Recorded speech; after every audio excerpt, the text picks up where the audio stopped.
கிறிஸ்தியசுவுக்கு மிகவும் பிரியமாக அழைக்கப்பட்ட அன்புக்குரிய சகோதர சகோதரிகளே, உங்கள் யாவருக்கும் நம்முடைய கர்த்தராகிய இயேசு கிறிஸ்து மூலமாக இந்த மாலை நேரத்தை கூட அன்பையும் வாழ்த்துக்களையும் தெரிவித்துக் கொள்கிறோம். மற்றும் தேவனுடைய மிகப்பெரிய கிருபை, அவருடைய மாபெரும் சித்தம், நம் அனைவரும் ஒன்று சேர்ந்து அவருடைய உன்னதமான சத்திய பாட்டை கேட்பதற்கு மிகப்பெரிய வாய்ப்பு கொடுத்திருக்கிறாங்க. அதற்காக நம்முடைய ஆண்டவராகிய இயேசு கிறிஸ்து நம்ம நன்றி தெரிவித்துக் கொள்ளலாம்.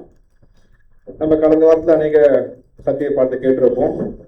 ஸோ ஒரு வேதாகமத்தை படிச்சு பார்க்கணும்னா அதுக்கான சில மெத்தட் இருக்கு. அந்த திறவுகோள் சாவி சொல்லுவாங்க. அந்த சாவி இல்லாம வேதாகமத்துடைய மறைப்பொருளை ஓபன் பண்ணி பார்க்க முடியாது. அதான் 6 மெத்தடை பார்த்தோம் இல்லையா?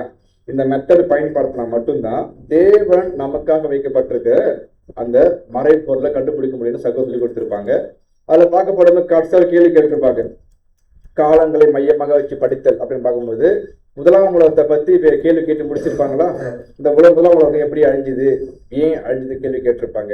ஸோ அப்படின்னா நமக்கு தெரியும், நம்ம எத்தனை பதில் சொன்னாக்கா முதலாம் உலகம் ஜலப்பிரத்தில் அழிக்கப்படுது பதில் சொல்லியிருப்போம். ஓகே, ஜலப்பிரத்தில் அழிக்கப்படுது, ஏன் அழிக்கப்படுதுன்னு இல்லையா? ஸோ அப்படின்னா நம்ம என்ன கண்டுபிடிக்க போறோம் அப்படின்னு பார்த்தீங்கன்னா முதலாம் உலகத்தை பத்தி நம்ம இன்னைக்கு பார்க்குறோம். ஏன் அப்படின்னு பார்க்கும்போது சத்தியத்தையும் அறிவீர்கள், சத்தியம் உங்களை விடுதலையாக்கும். இது மிகப்பெரிய ஆதார வாசனம். இந்த ஒட்டுமொத்த கிளாஸுக்குமே இதுதான் மையக்கூறு. ஏன் அப்படின்னு பார்த்தோம்னா சத்தியம் நமக்கு தெரியும். சத்தியம் என்ன அப்படின்னு கேள்விக்கிட்டோம்னா பதில் சொல்லுவோம். சத்தியம் என்றால் உண்மை. உண்மையை தெரிந்து கொண்டால் பொய்யிலிருந்து என்ன பண்ணுவோம்? விடுதலையாக்கப்படுவோம். உண்மையை தெரிஞ்சுக்கலாம் மாத்திரம்தான். அப்படின்னா நாம முழுக்க பேசக்கூடிய எல்லா வார்த்தைகளுமே சத்தியத்தை மாத்திரம்தான் இருக்குன்றதுக்காக வாசனை பதிவு பண்றோம். சத்தியம் இல்லாம தான் கேட்க வேண்டிய அவசியமே இல்லை. அப்ப நம்ம போடக்கூடிய எல்லா காரியமும் வேதத்தை மையப்படுத்த உள்ள என்ன பண்ண போறோம்? காட்ட போறோம், பார்க்கிறோம்.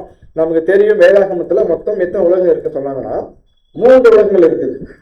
சில பேருக்கு புதுசா இருக்கலாம், சில பேர் கேள்விப்பட்டிருக்கலாம். இந்த 3 உலகம் பற்றி எங்க சொல்லப்பட்டிருக்குன்னா 2 பேர் புத்தகத்தை படிச்சு பார்த்தீங்கன்னா பேர் அப்போஸ்தலர் ரொம்ப அழகா பதிவு பண்ணிருப்பாங்க. அந்த 3 உலகம் பத்தி பார்க்க போறோம். இப்ப நம்ம பார்க்க போறதுல முதலாம் உலகம் மட்டும் பார்க்க போறோம். அதுல பார்க்கப்படும் போது இந்த ஃபர்ஸ்ட் வேர்ல்டு அப்படின்னா எங்கிருந்து எது ஆரம்பிக்குது அப்படின்னு பாத்தீங்கன்னாக்கா ஆதாம துவங்கி நோவாவுடைய ஜலத்துறை வரைக்குமே முதலாம் உலகம் ஞாபகம் வச்சுக்கோங்க. நெக்ஸ்ட் பார்க்க 2ஆம் உலகம் பார்க்கப்படும் போது அந்த ஜலப்பரத்துல ஆரம்பிச்சு, அதாவது நோவால் ஜலப்பரத்தை ஆரம்பிச்சு இன்று நம்ம ஆண்டு கொண்டிருக்கிற காலப்பகுதி, இதான் 2ஆம் உலகம். அப்ப 3ஆவது எப்போ வரும் அப்படின்னு பாத்தீங்கன்னாக்கா அதான் பார்க்கிறோம், கிறிஸ்துவனுடைய 1000 ஆண்டு அரசாட்சி. இந்த 3 உலகங்களை குறித்து அப்போஸ்தலர் பேதுரு தெளிவாக வசனம் பதிவு பண்ணப்பட்டிருக்கிறாங்க.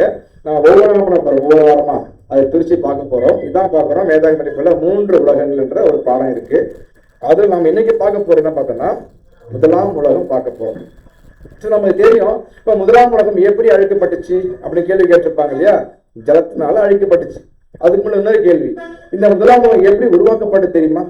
அதாவது இந்த உலகம் பூமி எப்படி உருவாக்கப்பட்டு தெரியுமா அப்படின்னு கேள்வி கேட்டா நம்ம என்ன சொல்லுவோம்? ஒவ்வொருத்தரும் கருத்து பதிவு பண்ணுவாங்க. இந்த பூமியை தேவன் எப்படி சிருஷ்டித்திருக்காரு பார்க்கும்போது அதுக்கு பதில் எங்கதான் இருக்கும் பாத்தீங்கன்னா வேத வசனத்துக்குள்ள போய் பார்த்தா மட்டும் தான் தெரியும். 1000 பேர் 1000 கருத்துல பதிவு பண்ணுவாங்க. அது கருத்துக்கள். நமக்கு தேவை சத்தியம். எங்க சொல்லப்பட்டிருக்கு அப்படின்னு பார்த்தீங்கன்னாக்கா 2 பேரு 5ஆம் வசனம் 6ஆம் வசனம் செய்யுங்க. 2 பேரு 3ஆம் அதிகாரம் 5ஆம் வசனம் முதல் 6ஆம் வசனம்.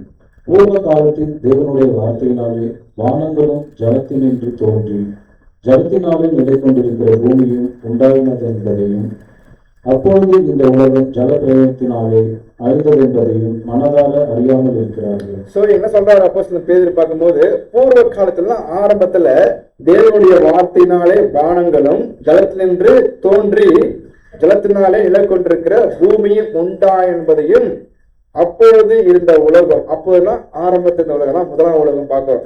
அப்போது இருந்த உலகம், இப்போது இருக்கிற உலகம், இனி வரக்கூடிய உலகம், இதான் 3 உலகம் பார்க்கிறோம். அப்ப இந்த பூமி எப்படி படைக்கப்பட்டிருக்குன்னா முழுக்க தண்ணினால படைக்கப்பட்டிருக்கு. அப்ப சொல்லப்படுறது நீங்க என்ன பண்ணுங்க, இந்த விஷயங்கள அறியாம இருக்காதுங்க அப்படின்னா தெரிஞ்சு கொள்ளாம இருக்காதீங்க. நீங்க என்ன பண்ணுங்க, தெரிஞ்சுக்கோங்க பதிவு பண்றது. அப்ப நம்ம தெளிவா புரிஞ்சுக்கணும். பூர்வ காலத்தில் தேவனுடைய வார்த்தையினாலே வானங்களும் வானம் அடுத்து ஜலத்தினின்று தோன்றி ஜலத்தினாலே நிலை கொண்டிருக்கிற பூமியும். அப்ப முழுக்க பார்க்கப்படும் போது மேலேயும் கீழே தான் இருக்கு, தண்ணி தான் இருக்குன்றத வேதம் பதிவு பண்ணுது. அப்ப நம்ம தெரிய புரிஞ்சுக்க முடியும். எப்படி யோசிக்க வித்தியாசமா இருக்கும். அது எப்படி தேவன் ப்ராசஸ் பண்றாங்க அடுத்தடுத்து பார்க்க போறோம். ஏன் அப்படின்னு பார்த்தோம்னா இந்த ஒரு விஷயத்தை பாசிட்டிவ் பண்ணிக்கோங்க.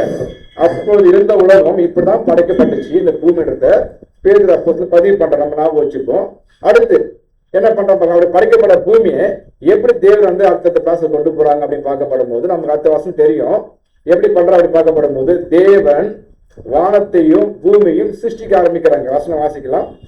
ஆதியாகமம் 1:1 ஆதியிலே தேவன் வானத்தையும் பூமியையும் சிருஷ்டித்தார். பாருங்க, இப்ப இந்த வருஷம் படிக்கும் போது என்ன தோணும்னா, அப்ப முதலாம் உலகத்தை பார்க்கப்படும் போது இந்த பூமி முழுக்க முழுக்க தண்ணீரால படைக்கப்பட்டுன்னு பார்த்துட்டோம்.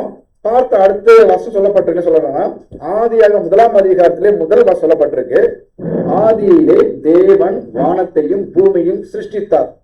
அப்ப வானம் சொல்லப்படும் போது ஏதோ வானத்தை சிருஷ்டித்தவர் வெற்றிடத்தல் மற்றும் படிச்சாரா அப்படின்னு பார்த்தீங்கன்னா கேள்வி கேட்டா அது வெற்றிடம் இல்லை. வானம் சொல்லப்படும் போது ஆங்கிலத்துல பார்க்கும்போது ஹெவன்ஸ் அப்படின்னு இருக்கும். அப்படின்னா வானங்கள் அப்படின்னா வானத்துல உள்ள சூரியன், சந்திரன், நட்சத்திரம் இது எல்லாவற்றையும் படைச்சாலும் அர்த்தம். ஏன்னா வானம் சொல்லப்படும் ஒரு எம்டி பிளேஸ் தேவன் படிக்கல, வானத்தில் உள்ள எல்லா மகத்துவங்களையும் படைச்சதுக்கான அடையாளப்படுத்துது. நெக்ஸ்ட் பார்க்கப்படும் போது பூமியை படைச்சான்னு இருக்கும். அப்ப பூமியை படைக்கப்படும் எப்படி இருக்கும்? பூமி அது வெறுமையா இருக்குமா பார்த்தா படைச்சிருக்கிறாரு. எப்படி சொல்லப்பட்டிருக்குன்னு பார்த்தீங்கன்னா ஹெவன் சொல்லப்பட்டிருக்கு இல்லையா? இப்ப அடுத்து பார்க்கப்படும் போது நமக்கு தெரியும் வானங்கள் சொல்லும் போது தேவன் சூரியனை படைச்சிருக்கிறாங்க, சந்திரன், நட்சத்திரம் எல்லா மகத்துவம் படைச்சிட்டா இல்லையா?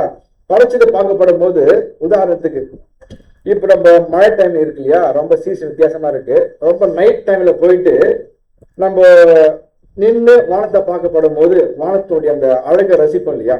நைட் டைம்ல பார்க்கும்போது தேவன் படைச்ச ஸ்டார்ஸ் உடைய மென்ற விஷயம் பார்க்கப்படும் போது ஒரு மனுஷன் என்ன தோணுதுங்களா? ஆட்டோமேட்டிக்கா தோணும். ஆட்டோமேட்டிக்கா எப்படிப்பட்ட தேவன் பாருங்களேன், இது எப்படி படைச்சிருக்காரு, எப்படி நகர்ந்து போகுது, அது எப்படி சுத்தி இதெல்லாம் பார்க்கப்படும் போது நமக்கே ஒரு வியப்பு ஏற்படும்.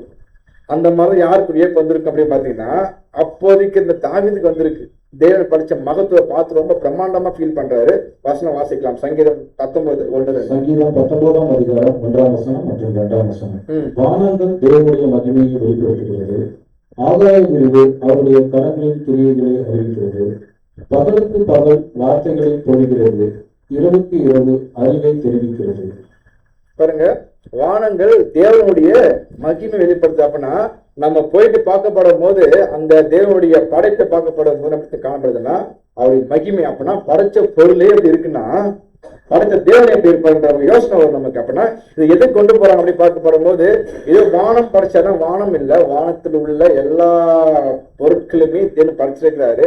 அதை பார்க்கும் பொழுது நமக்குள்ள ஒரு வித்தியாசம்னா இந்த பொருளே எப்படி இருக்குன்னா அது எல்லாவற்றையும் உருவாக்கின தேவன் எப்படிப்பட்டவர், ஞானம் எப்படிப்பட்டவர் அப்படின்னு புரிவதற்கு ஒரு வாய்ப்பு கிடைக்கும்.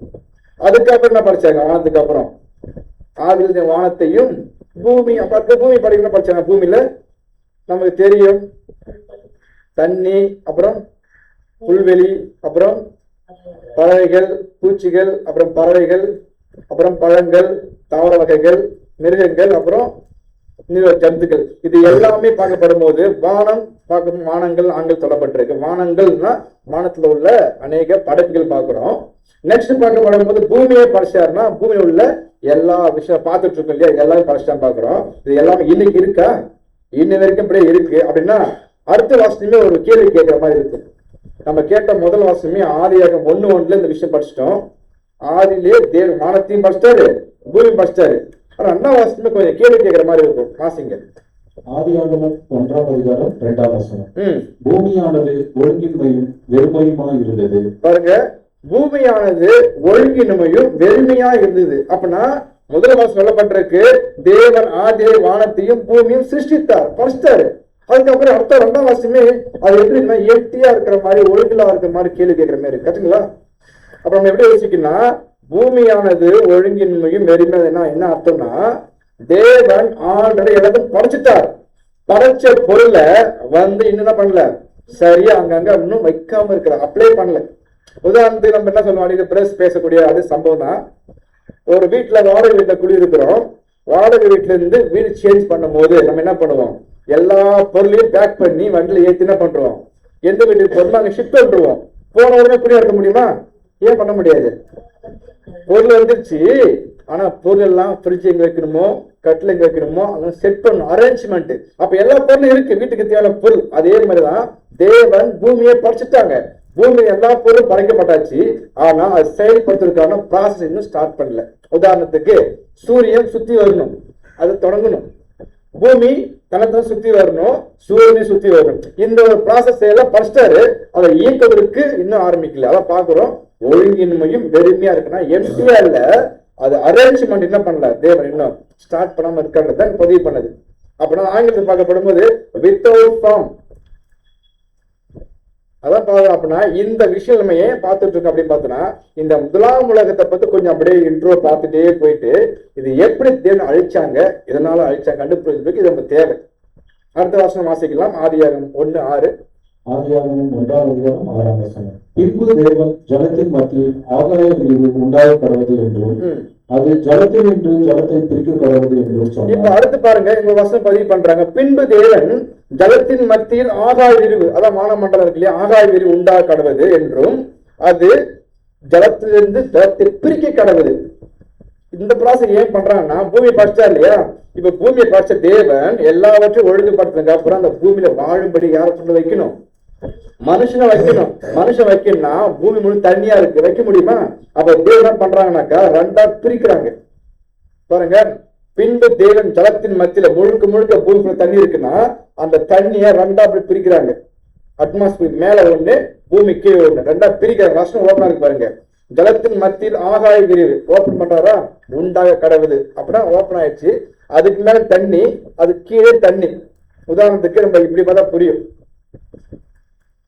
இது என்ன சொல்றாங்கன்னா, பூமியை சுற்றும் தண்ணீர் இருக்குல்ல, வாட்டர் கெனாப்பி சொல்லப்பட்டிருக்கு. அப்படின்னா தேவன் மனுஷன் குடியிருப்புக்காக இந்த பூமி செய்யப்பட போது முழுக்க தண்ணியா இருந்தது என்ன பண்றாங்கன்னா, தண்ணி வந்து மேல கொண்டு போறாங்க, அதுக்கப்புறம் தண்ணி கீழே கொண்டு வராங்க. ஏன்னா மனுஷன் குடியிருப்புக்கு நல்லதுக்காக. அவர் மனுஷன் உண்டு பண்ணிட்டார் இல்லையா, மனுஷன் குடியிருக்கப்படும் போது நம்ம படிப்பு அடுத்து அந்த சிருஷ்டிப்பின் வாரங்கள் ஒவ்வொரு நாளும் தேவன் என்ன படிச்சாரு கண்டுபிடிப்போம் இல்லையா. முதலாம் ஆயிற்று, சாயங்காலமும் விடிய காலமும் ஆகி 2ஆம் ஆயிட்டு படிப்பு இல்லையா. இது நாட்டில் என்ன பண்றாங்க பார்க்கப்படும் போது அவருடைய ஒட்டுமொத்த படிப்புகளையுமே படிச்சு முடிக்கிறாங்க. முதல் நாள், 2ஆம் நாள், 3, 4, 5, 6 அப்படியே 6 நாள் என்ன பண்ண தேவன் விரும்பக்கூடிய எல்லா படிப்பையும் படிச்சு முடிச்சுட்டாங்க. இப்ப நம்ம கேள்வி அடுத்து என்ன பண்ண போறோம்னா, தேவன் மனுஷனை படிச்சார் இல்லையா, எப்படி படிச்சார் மனுஷனை? நம்மளுடைய கேள்வி கேட்கிறாங்க, தேவன் மனுஷன் எப்படி படிச்சார் அப்படிங்கிறவங்க சொல்லுவோம். வசனம் வாசிக்கலாம். ஆதியாகமம் 1:26. ஆதியாகமம் 1:26. பின்பு தேவன் தமது சாயலாகவும் நமது ரூபத்தின்படியையும் மனுஷனை உண்டாக்குவார். வசனம் ரொம்ப தெளிவா இருக்கு. பின்பு தேவன் நமது சாயலாகவும் நமது ரூபத்தின்படியையும் மனுஷனை உண்டாக்குமா. அப்ப என்ன சொல்லப்பட்டிருக்குன்னா, நம்ம எப்படி யோசிக்கணும்னா, தேவன் எப்படி இருப்பாரோ அந்த மாதிரி தான் இந்த பூமியில தேவன் மனுஷன் உண்டு பண்ணிருக்கிறாங்க. அவருடைய சாயல், அவருடைய ரூபத்தின்படிதான் மனுஷன் உண்டாக்குமா பயன்படுத்திருக்காங்க. பரலோக தேவன் இருக்கிற வேற, ஆனா பூமியில மனுஷன் எப்படி இருக்காங்க, தேவனை போலதான் படைக்கப்பட்டிருக்காங்க. ஏன் அப்படி கேட்கிறோம்னா, இந்த மனுஷனை தேவன் படைச்சிருக்க நோக்கம் இருக்கு இல்லையா.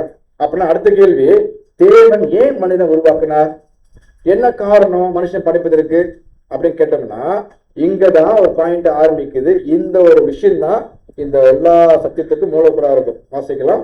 மல்கியா 2:15. மல்கியா 2:15. அவர் ஒருவனை அல்லவா படைத்தார், ஆதி அவனிடத்தில் பரிபூர்ணமா இருந்தது, பின்ன ஏன் ஒருவனை படைத்தார், தேவ பக்தி உள்ள சந்ததி பெரும்படி தானே. பாருங்க, தேவன் மனுஷன் உண்டு பண்ணிட்டாங்க. இப்ப நம்ம கேள்வி ஏன் உண்டு பண்ணணும், என்ன பர்பஸ் அப்படின்னு கேட்டோம்னா, அதுக்கு அவரே வசனம் பதிவு பண்றாங்க. மல்கியா 2:15. அவர் ஒருவனை அல்லவா படைத்தார். அந்த ஒருவன் யார்? அவர் தான் ஆதாம் படைச்சாரு. ஆவி அவனிடத்தில் பரிபூர்ணமா இருந்தது. யார்கிட்ட? தேவனுக்கிட்ட பரிபூர்ணமா ஆவி இருந்துச்சு. பின்ன ஏன் ஒருத்தரை மாத்திரம் படிக்கணும்? அப்ப தேவன்கிட்ட ஆவி கம்மியா இருந்துச்சோ? அப்படி இல்ல, தேவன் பர்பஸா படிக்கிறாங்க. ஏன் ஒருத்தரை படிக்கிறாருன்னா, அந்த ஒருத்தர் மூலமாகத்தான் என்ன வரணும், தேவ பக்தி உள்ள சந்ததி வருங்கிறதுதான் தேவனுடைய மிகப்பெரிய சித்தம். அதனாலதான் தேவன் மனுஷனை நமது ரூபம், அப்படின்னா தேவன் எப்படி இருக்கிறாரோ அந்த மாதிரி யார் இருக்கணும் விரும்புறாரு, மனுஷன் இருக்கணும். எங்க இந்த பூமி இருக்கு விரும்புறாரு. அதனால என்ன பண்றாருன்னா, தேவ பக்தியில சந்ததியா மாறணும், தேவனை போல மனுஷன் பூமியில் நடக்கணுன்றத விருப்பப்பட்டு பண்றாரு. இப்ப நெக்ஸ்ட் கேள்வி நம்ம தெரிஞ்சிச்சு. ஓகே, தேவன் எப்படி படைச்சாங்க மனுஷனை பார்த்தோம். அடுத்து ஏன் படைச்சாருன்னா, இந்த தேவ பக்தி உள்ள சந்ததி. இதுக்கப்புறம் உங்ககிட்ட யாராவது கேள்வி கேட்கறாங்க வச்சுக்கலாம், தேவன் ஏன் மனுஷனை படைச்சார் அப்படின்ற கேள்விக்கு பதிலே சொல்லணும். தேவ பக்தி உள்ள சந்ததி வரும்படிக்காகதான் தேவன் மனுஷனை படைச்சாங்கிறது வேத ஆதாரம் இருக்கு. அடுத்து ஓகே, இப்ப நெக்ஸ்ட் என்ன கேள்வினா, தேவன் மனுஷனை படைச்சிட்டாங்க. தேவ பக்தி செஞ்ச வரணும் விரும்பிட்டாரு. மனுஷனை எதனால படைச்சாரு தேவன்? மனுஷனை படைச்சா இல்லையா? மனுஷனை படைப்பதற்கு ஒரு மெட்டீரியல் யூஸ் பண்ணிருக்கல, ரா மெட்டீரியல். எதை பயன்படுத்தி தேவன் படைச்சிருப்பாங்க அப்படின்னு கேள்வி கேட்டா என்ன பதில் சொல்லுவோம்? மண்ணு சொல்லுவோம். மண்ணா? வசனம் வாசிக்கலாம். ஆதியாகமம் 2:7. ஆதியாகமம் 2:7. தேவனாகிய கர்த்தர் மனுஷனை பூமியின் மண்ணினாலே உருவாக்கி ஜீவ சுவாசத்தை அவன் நாசியிலே ஊதினார். பாருங்க, தேவனாகிய கர்த்தர் மனுஷனை பூமியின் மண், என்ன மண்ணு? பூமியின் மண்ணினாலே உருவாக்கி ஜீவ சுவாசத்தை அவன் நாசிலே ஊதினார். மனுஷன் ஜீவ ஆத்துமானான். அப்ப நம்ம நினைக்கிற மாதிரி ஏதோ களிமண் செஞ்சு அது பொம்மை மாதிரி செஞ்சு உருவாக்குனாரான்னு அப்படி கீழே எழுப்புவாங்க. அப்படி இல்ல, மண்ணு தான் பயன்படுத்திருக்கிறாங்க. ஆனா மண்ணு பார்க்கப்படும் போது மண்ணில் உள்ள மூலக்கூறுகளை பயன்படுத்தி தான் தேவன் மனுஷனை உண்டு பண்ணிருக்கிறார். ஏன் மனுஷன் மண்ணால பண்ணணும்? இரும்பால பண்ணிருக்கலாம், இல்ல வேற ஏதோ ஒரு மெட்டீரியல் பயன்படுத்திருக்கலாம்ல. ஏன் அப்படி பண்ணாம தேவன் நம்மள மண்ணுனால உருவாக்கி இருக்கணும்? என்ன காரணமா இருக்கும் சொல்ல முடியுமா? மண்ணுனால தேவன் படிச்சிருக்காரு, வசனம் இருக்கு. ஏன் மண்ணை கொண்டு பயன்படுத்தணும்? அவன் வேற மாதிரி மெட்டீரியல் பயன்படுத்தினா அவனுக்கு என்ன பண்ணலாம்? அப்படி சந்தோஷமா இருக்கலாம்ல. ஏன் மண்ணை பயன்படுத்தணும்? அப்படி என்ன பதில் சொல்லுவோம் கேள்விக்கு?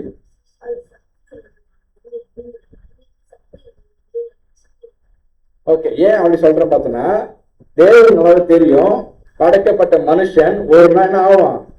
மரிப்பான் என்பது தேவனுக்கு தெரியும்.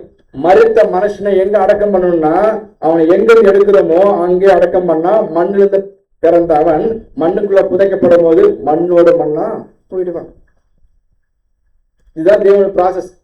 ஏன் அப்படி பார்க்கும்போது எப்படி பிறகு நம்ம சரீரத்தில் இருக்குது, இந்த மாம்சத்தை மண்ணில் புதைக்கப்படும் போது ஒரு 10 வயசு 10 இருக்க மாட்டோம்.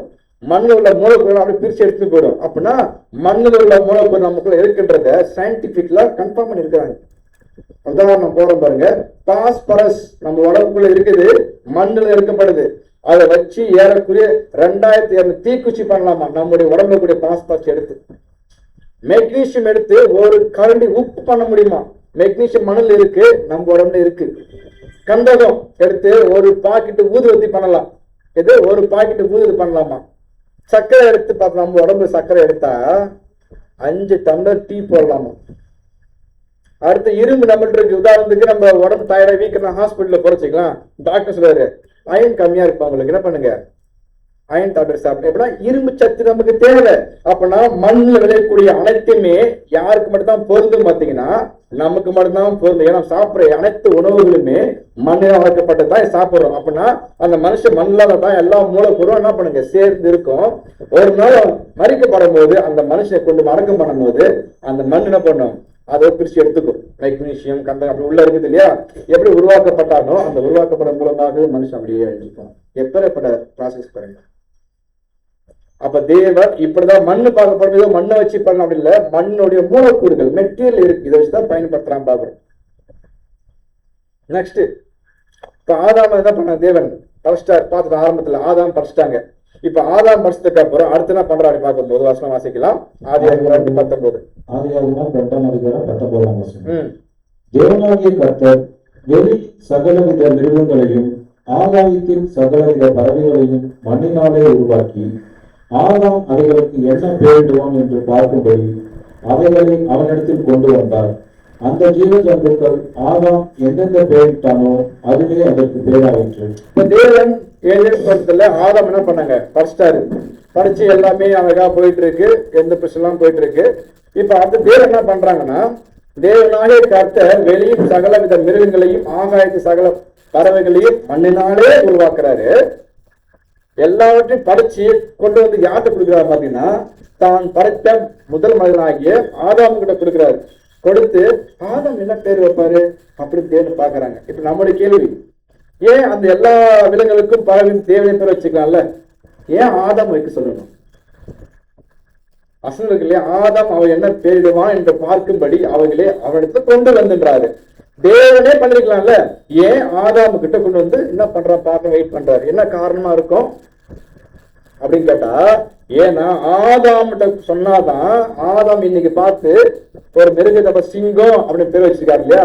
இன்னைக்கு சிங்கம் கரடி புலி பேர் யார் தான் போகும்? ஆதாம் தான். ஏன் வைக்க சொன்னாருன்னா, படைக்கப்பட்ட எல்லா மிருகம் யார் கூட்டா வரணும்? ஆதாம் கூட்டா வரணும். ஏன்னா எல்லாம் எங்கதான் இருக்கு? அந்த தோட்டத்துக்குள்ள தான் இருக்குது. அப்ப ஆதாம் கீழ்படினா இவர் தான் எல்லாம் பேர் வச்சு கூப்பிடப்படும் போதுதான் என்ன பண்ணும்? வரும் பாசமா. சிங்கம் வான்னா வரணும். அப்ப தேவனே டேக்கர் பண்ணிட்டாருன்னா மனுஷனுக்கு பிரச்சனை. அப்ப பாருங்க, மனுஷனும் மிருகம் எப்படி ஒன்னா இருந்திருக்கு? எங்க? ஏதேன் தோட்டத்துல, முதலாம் உலகத்துல.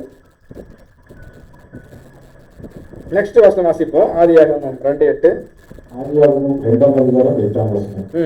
தேவனாகிய கர்த்தர் கிழக்கே ஏதேன் என்னும் ஒரு தோட்டத்தை உண்டாக்கி தாம் உருவாக்கின மனுஷனை அதிலே வைத்தார். பாருங்க, இப்ப மனுஷன் உண்டு பண்ணிட்டாங்க. தேவன் உண்டு பண்ண மனுஷனுக்கு அழகா ஒரு பிளேஸை சூஸ் பண்றாங்க. எங்க பார்க்கப்படும் போது தேவனாகிய கர்த்தர் கிழக்கே ஏதேன் என்னும் ஒரு தோட்டத்தை உண்டாக்கி தாம் உருவாக்கின மனுஷன் எங்க வைக்கிறாங்க? இப்பதான் ஏதேன் தோட்டத்தை வைக்கிறார். படைச்ச மனுஷன் வைக்கிறாங்க, குடியிருப்புக்கு வச்சுட்டாங்க இல்லையா? வச்சு அந்த தோட்டம் இப்ப நம்ம கேள்வி, ஏதேன் தோட்டம் ஏதேன் சொல்றோம் இல்லையா? அந்த தோட்டம் இப்ப இருக்கா? இருக்காம இப்ப இல்ல. அப்ப ஆரம்பத்தில் இருந்திருக்கும் இல்லையா? ஆனா இப்ப அவருடைய அறிகுறிகள் பார்க்கணும். அப்படின்னா தேவன் ஒரு விஷயம் பண்றாருன்னா அது என்ன ஆகணும்? கட்டாயமா அந்த பூமியில இருக்கணும். அப்ப இல்லாம போச்சா மாய்மலமா மாறணும் இல்லைங்களா? அப்படின்னா இந்த தேவன் மனுஷனை படைக்கிறாரு, படைச்சு கொண்டு வைக்கிறாருன்னா ஏதோ தோட்டத்தை வைக்கிறாருன்னு பாக்குறோம். வச்சு என்ன பண்றாங்க? வாழ்க்கை வாழறாங்க. இப்ப அடுத்த மேல கேள்வி கேட்க போறோம்னா, இந்த ஏதேன் தோட்டம் எங்க உள்ளது? எங்க இருந்திருக்கலாம் அப்படின்ற கேள்வி கேட்கப்படும் போது அந்த ஏதேன் தோட்டத்துல 4 ஆறு போச்சு. ஞாபகம் இருக்குங்களா? 4 ஆறு வந்துச்சா? அந்த வசனம் போடுறேன் பாருங்க. ஆதியாகமம் 2:10-14. நீங்க ஃபுல்லா படிக்க வேண்டாம், 6 பேர் மட்டும் படிங்க. முதல் 6 பார்க்கும்போது முதலாம் ஆற்றுக்கு பைசோன் என்று பெயர், இரண்டாம் ஆற்றுக்கு கீகோன் என்று பெயர், மூன்றாம் ஆற்றுக்கு இதேக்கேல் என்று பெயர், இதேக்கேல், நான்காம் ஆற்றுக்கு ஐபிராத். இந்த 4 ஆறுமே எங்க இருந்து புறப்பட்டு போகுது? ஏதேன் என்ற தோட்டத்தில் தான் புறப்பட்டு போகுது. அப்படின்னா இந்த 6 வருஷம் என்ன கண்டுபிடிக்க போறோம்னா, ஏதேன் தோட்டம் எங்க இருந்திருக்கலாம் அப்படின்ற அனுமானத்தை கண்டுபிடிக்க போறோம். அப்ப இன்னைக்கு என்ன சொல்றாங்க அப்படின்னு பார்க்கப்படும் போது, இது பார்க்கும்போது எங்க இருக்கலாம் சொல்லப்படும் போது, ஃபர்ஸ்ட் ரிவர் சொன்னோம் பைசோன், அடுத்து பார்க்கும்போது கீகோன் மேல இருக்குது, நெக்ஸ்ட் பார்க்கும்போது இதேக்கேல், அடுத்து ஐபிராத். இந்த 4 நதிகள்ல இன்னைக்கு 2 நதி மாத்திரம் தான் இருக்குது. நீ 2 நதி காலங்கள் செல்ல செல்ல அப்படியே அழிஞ்சு போயிடுச்சு. இப்ப இருக்கும் நதி எதுன்னு பாத்தீங்கன்னா, ஒண்ணு டைகிரிஸ், அதான் பாக்குறோம். அடுத்து யூப்ரட்டிஸ்.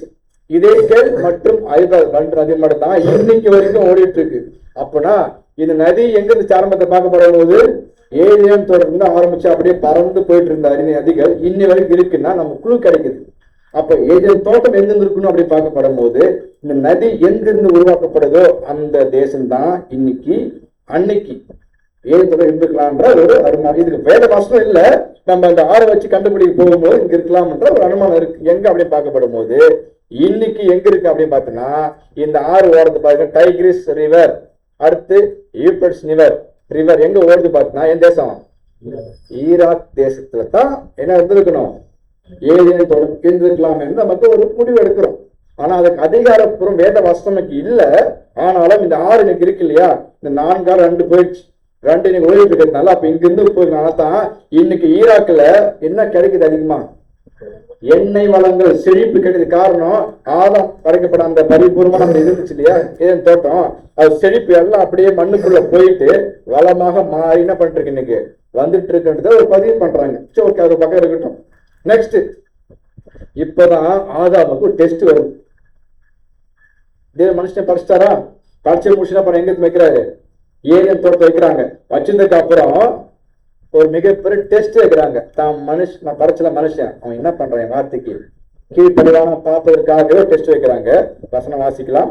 ஆதியாகமம் 2:16 மற்றும் 17.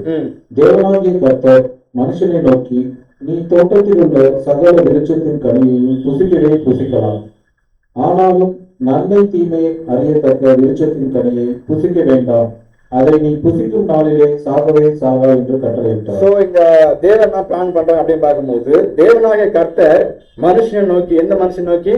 ஆதாமை நோக்கி, நீ தோட்டத்தில் உள்ள எல்லா பலனும் பண்ணலாம், சாப்பிடலாம், புசிக்கலாம், ஆனாலும் நன்மை தீமை அறியத்தக்க இந்த விருட்சம் இருக்கு இல்லையா, இதை மாத்த நீங்க என்ன பண்ண வேண்டாம்? புசிக்க வேண்டாம். ஒருவேளை மீறி புசிச்சால் கட்டாயமா நீ சாகவே சாவான்றதை கொடுத்தாங்க. நல்லா இருக்கும். இந்த வசனம் நம்ம கண்டுபிடிக்க போறோம். இதை வச்சுதான் முதலாம் உலகத்தினுடைய கண்டுபிடிக்க போறோம். அப்ப தேவன் சொல்லிட்டாங்க, அதான் நீங்க எல்லா பழமும் சாப்பிடலாம், புசிக்கலாம், ஆனா இந்த ஒரு கனியை மாத்திரம் டச் பண்ணாதீங்க, புசிக்க சொல்றாரு. மீறி சாப்பிட்டீங்கன்னா உங்களுக்கு ஜீவன் போயிடும். நீங்க என்ன பண்றீங்க, மரத்துக்குள்ள போயிடுன்னு சொல்றாரு. ஓகே, அப்ப என்ன பண்ணி ஆதாம் இந்த இன்ஸ்ட்ரக்ஷன் காரை வாங்கிட்டு அதுக்காக பக்கம் போயிருப்பாரா? போயிருக்க வேணாம். தேவன் சொல்லிட்டாரு இல்லையா, நம்ம என்ன பண்ணுவோம், கீழ்ப்படிஞ்சு அப்படியே. ஆனா ஒரு விஷயம், மனுஷனோட இயல்பு என்னங்களா, நம்ம எது பண்ணாலும் சொல்றோமோ அதான் பண்ணு தோணும். இந்த மைண்ட் வரும் நமக்கு. ஆதான் என்ன பண்ணிப்ப டெய்லியும் பக்கம் போயிருப்பாரு, வந்திருப்பாரு, அதை பார்த்துருப்பாரு, என்ன இருக்கும், ஓகே வேணாம் நம்ம தேவன் சொல்லிட்டு என்ன பண்ணலாம், அப்படி கடந்து போயிருப்பாரு இல்லையா. டெய்லி மைண்ட்ல வந்திருக்கும், ஆனா என்ன பண்ணல, போயிட்டு அதை சாப்பிடல, அதை பார்த்துட்டு போயிருப்பாரு. ஏன்னா தேவன் சொல்லிட்டாங்கன்றது பிளான் பண்ணி போயிட்டு இருப்பாங்க. டெய்லி தேவன் பேசியிருப்பாரா, பேசும்போது பார்த்துருப்பாங்க, ஓகே ஆதாம் சொன்ன வார்த்தையை கரெக்டாக ஃபாலோ பண்றாரு, அப்படியே போயிட்டு பார்த்துருப்பாங்க. அப்ப தேவன் கன்ஃபார்ம் பண்றான், ஓகே மெருகு பறிச்சிட்டோம், ஆதாம் பறிச்சிட்டோம், தோட்டத்தை உண்டு பண்ணிட்டோம், ஆதாம் நல்லா போயிட்டு இருக்காரு. ஆனா ஒரே ஒரு குறை மாத்திரம் இருக்கு. என்ன குறை இருக்கும், ஆதாம் பறிச்சாச்சு, மெருகு சுண்ணம் பறிச்சிட்டோம், எல்லா பழங்கள் பறவைகள் எல்லாமே சந்தோஷமா இருக்குது. ஆனா ஒண்ணு மட்டும் மிஸ் ஆகுது. தேவன் யோசிச்சு என்ன பண்றாருன்னா, அந்த குறையை நிவர்த்தி பண்ண குறைந்தீங்களா. வசனம் வாசிக்கலாம். ஆதியாகமம் 2:20. ஆதியாகமம் 2ஆம் அதிகாரம் 20ஆம் வசனம். ஆதாம் சகலவித நாட்டு மிருகங்களும் ஆகாயத்து பறவைகளுக்கும் சகலவித காட்டு மிருகங்களுக்கும் பெயரிட்டான். ஆதாமுக்கோ ஏற்ற துணை இன்னும் காணப்படவில்லை. தேவன் என்ன ஃபீல் பண்றாரு, ஆதாமுக்கோ இன்னும் என்ன ஆகல, ஏற்ற துணை இன்னும் காணப்படல. பாருங்க, இவ்வளவு மிருகஜீவனம் படைச்சாலுமே அதெல்லாம் மிருகஜீவனங்கள். மனுஷன் மாத்திரம்தான் தேவ சாய தேவ ரூபம். மற்ற மிருகம்லாம் தேவ சாயம் தேவ ரூபம் இல்ல. அப்ப தேவன் பாருங்க ரொம்ப அழகா ஃபீல் பண்றாரு, ஆதாமுக்கு ஒரு ஏற்ற துணை வேணும். அப்ப என்ன பண்ற பாரு, அடுத்த யாரை உருவாக்க போறாங்க தேவன், நமக்கு தெரியும். வசனம் வாசிக்கலாம். ஆதியாகமம் 2ஆம் அதிகாரம் 21 மற்றும் 22. அப்பொழுது தேவனாகிய கர்த்தர் ஆதாமுக்கு அயர்ந்த நித்திரையை வரப்பண்ணினார். பாருங்க, அப்போது தேவனாகிய கர்த்தர் ஆதாமுக்கு அயர்ந்த நித்திரையை வரப்பண்ணினார். அப்படின்னா தூக்கம் பண்றதுல, அந்த தூக்கல என்ன பண்ணிட்டாங்க, ஒரு ஆபரேஷன் பண்ணணும். நம்ம என்ன கொடுப்போம், மயக்க மருந்து கொடுப்போம் இல்லையா. கொடுத்ததெல்லாம் நம்ம என்ன பண்ண, ஆபரேஷன் பண்ண எடுக்க முடியும். அப்படின்னா முதல் ஆபரேஷன் அது மயக்க மருந்து கொடுக்கப்பட்டிருக்கு, ஏதேன் தோட்டத்தில் கொடுக்கப்பட்டிருக்கு. அதுக்கு பேர் என்ன சொல்லுவாங்க, இது இப்ப கொடுக்குறாங்க ஆபரேஷன் வலிக்கும் டீப்பா மயக்கத்தை வைக்கிறதுக்கு. அந்த ப்ராசஸ் அப்பயே பண்ணிட்டாரு. வாசிக்கலாம். அவன் நித்திரை அடைந்தான். அவன் விலா எலும்புகளின் ஒன்றை எடுத்து அந்த இடத்தை தசையினால் அடைத்தார். ஆபரேஷன் விலா எலும்பு எடுக்கிறாருன்னா டீப் ஸ்லீப்பிங் வேணும், அப்பதான் தெரியாது உணர்வுகளா படுத்திருக்கணும். அப்படின்னா தேவன் பண்ணிருக்கிறாங்க.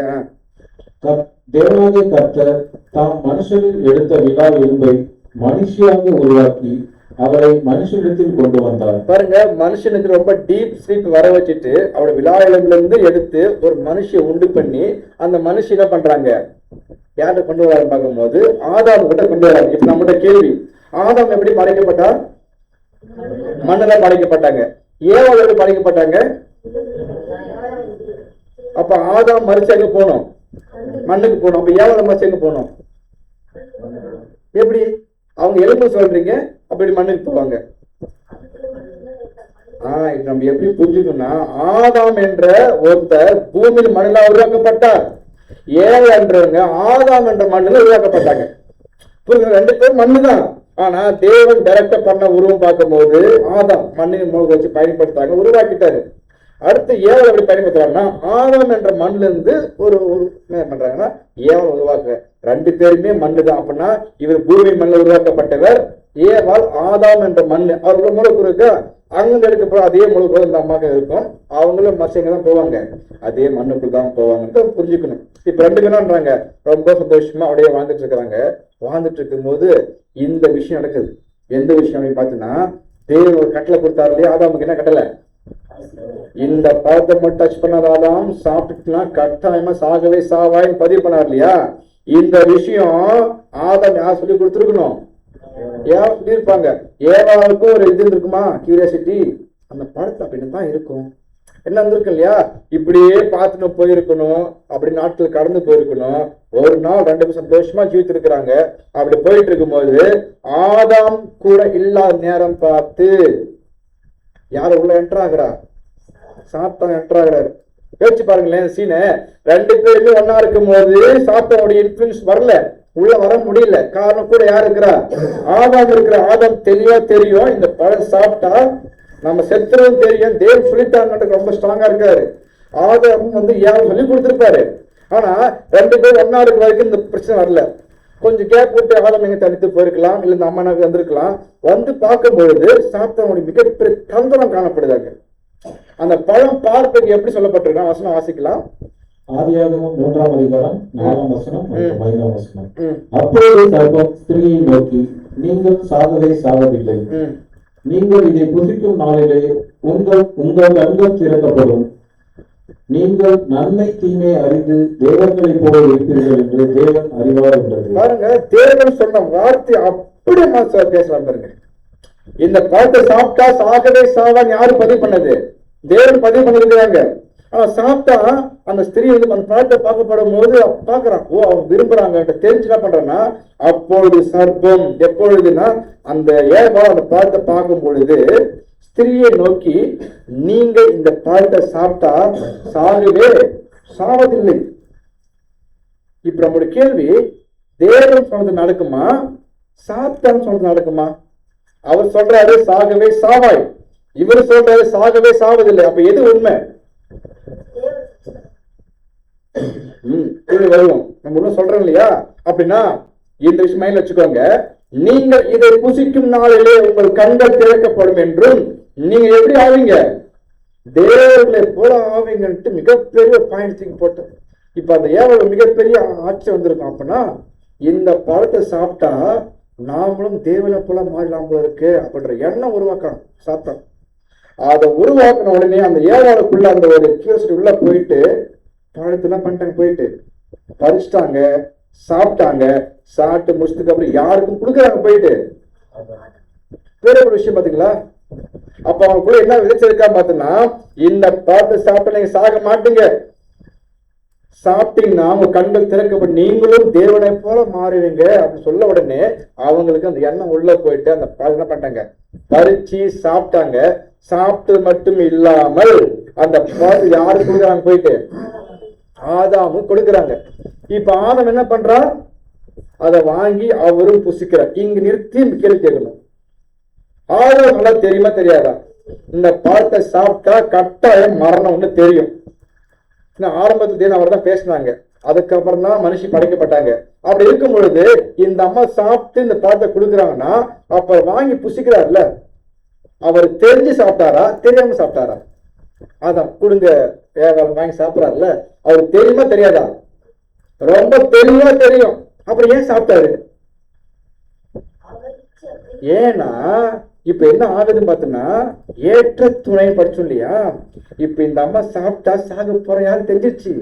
ஆதாமுக்கு தெரியும் இவங்க செத்துட்டாங்கன்னா தனியா இருப்பது செட் ஆகாது. அப்ப தேவனுக்கு வச்சிருந்த அன்பு அப்படி கொஞ்சம் மாத்தி மனைவி மீது அன்பு வச்சுட்டாங்க அதிகமா.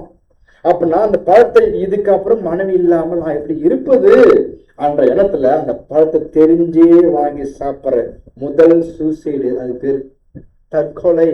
தெரிஞ்சே பண்ணிக்குது பிறங்க தற்கொலை. முதல் ஆபரேஷனும் அங்கதான், முதல் சூசைடும் அங்கதான். இப்படிதான் வாங்கி சாப்பிட்டு இருக்காங்க. ஏன் அப்படின்னா, இப்ப அடுத்த கேள்வி, ஏன் சாத்தா நீங்க தேவரை போல இருப்பீங்க சாக மாட்டீங்க அவர் சொன்னார்ல, இது உண்மையா பொய்யா? ஃபர்ஸ்ட் நம்ம கன்ஃபார்ம் பண்ணுவோம், இது உண்மையான வார்த்தையா பொய்யான வார்த்தையா? இது மிக மிக பொய்யான வார்த்தை. ஆனா ஏன் பதிவு பண்ணா அப்படின்னு பார்த்தோம்னா, சாத்தா பொய் பேசணும். ஃபர்ஸ்ட் இந்த கேள்வி கேட்போம், சாத்தா பொய் பேசுவானா? பொய் பேசுவானா? அவனை பத்தி சொல்ற வசனம் வாசனம் பாருங்க. இயேசுக்கு சொல்றாரு, யோவான் 8:44, யோவான் 8ஆம் அதிகாரம் 44ஆம் வசனம்.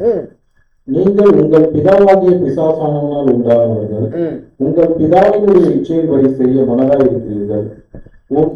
அவன் ஆதி முதற்கொண்டு மனுஷர் குழப்பாதவராய் இருக்கிறபடியினால் சத்தியம் அவனிடத்தில் இல்லாதபடி அவன் சத்தியத்திலே நிலை நிற்கவில்லை.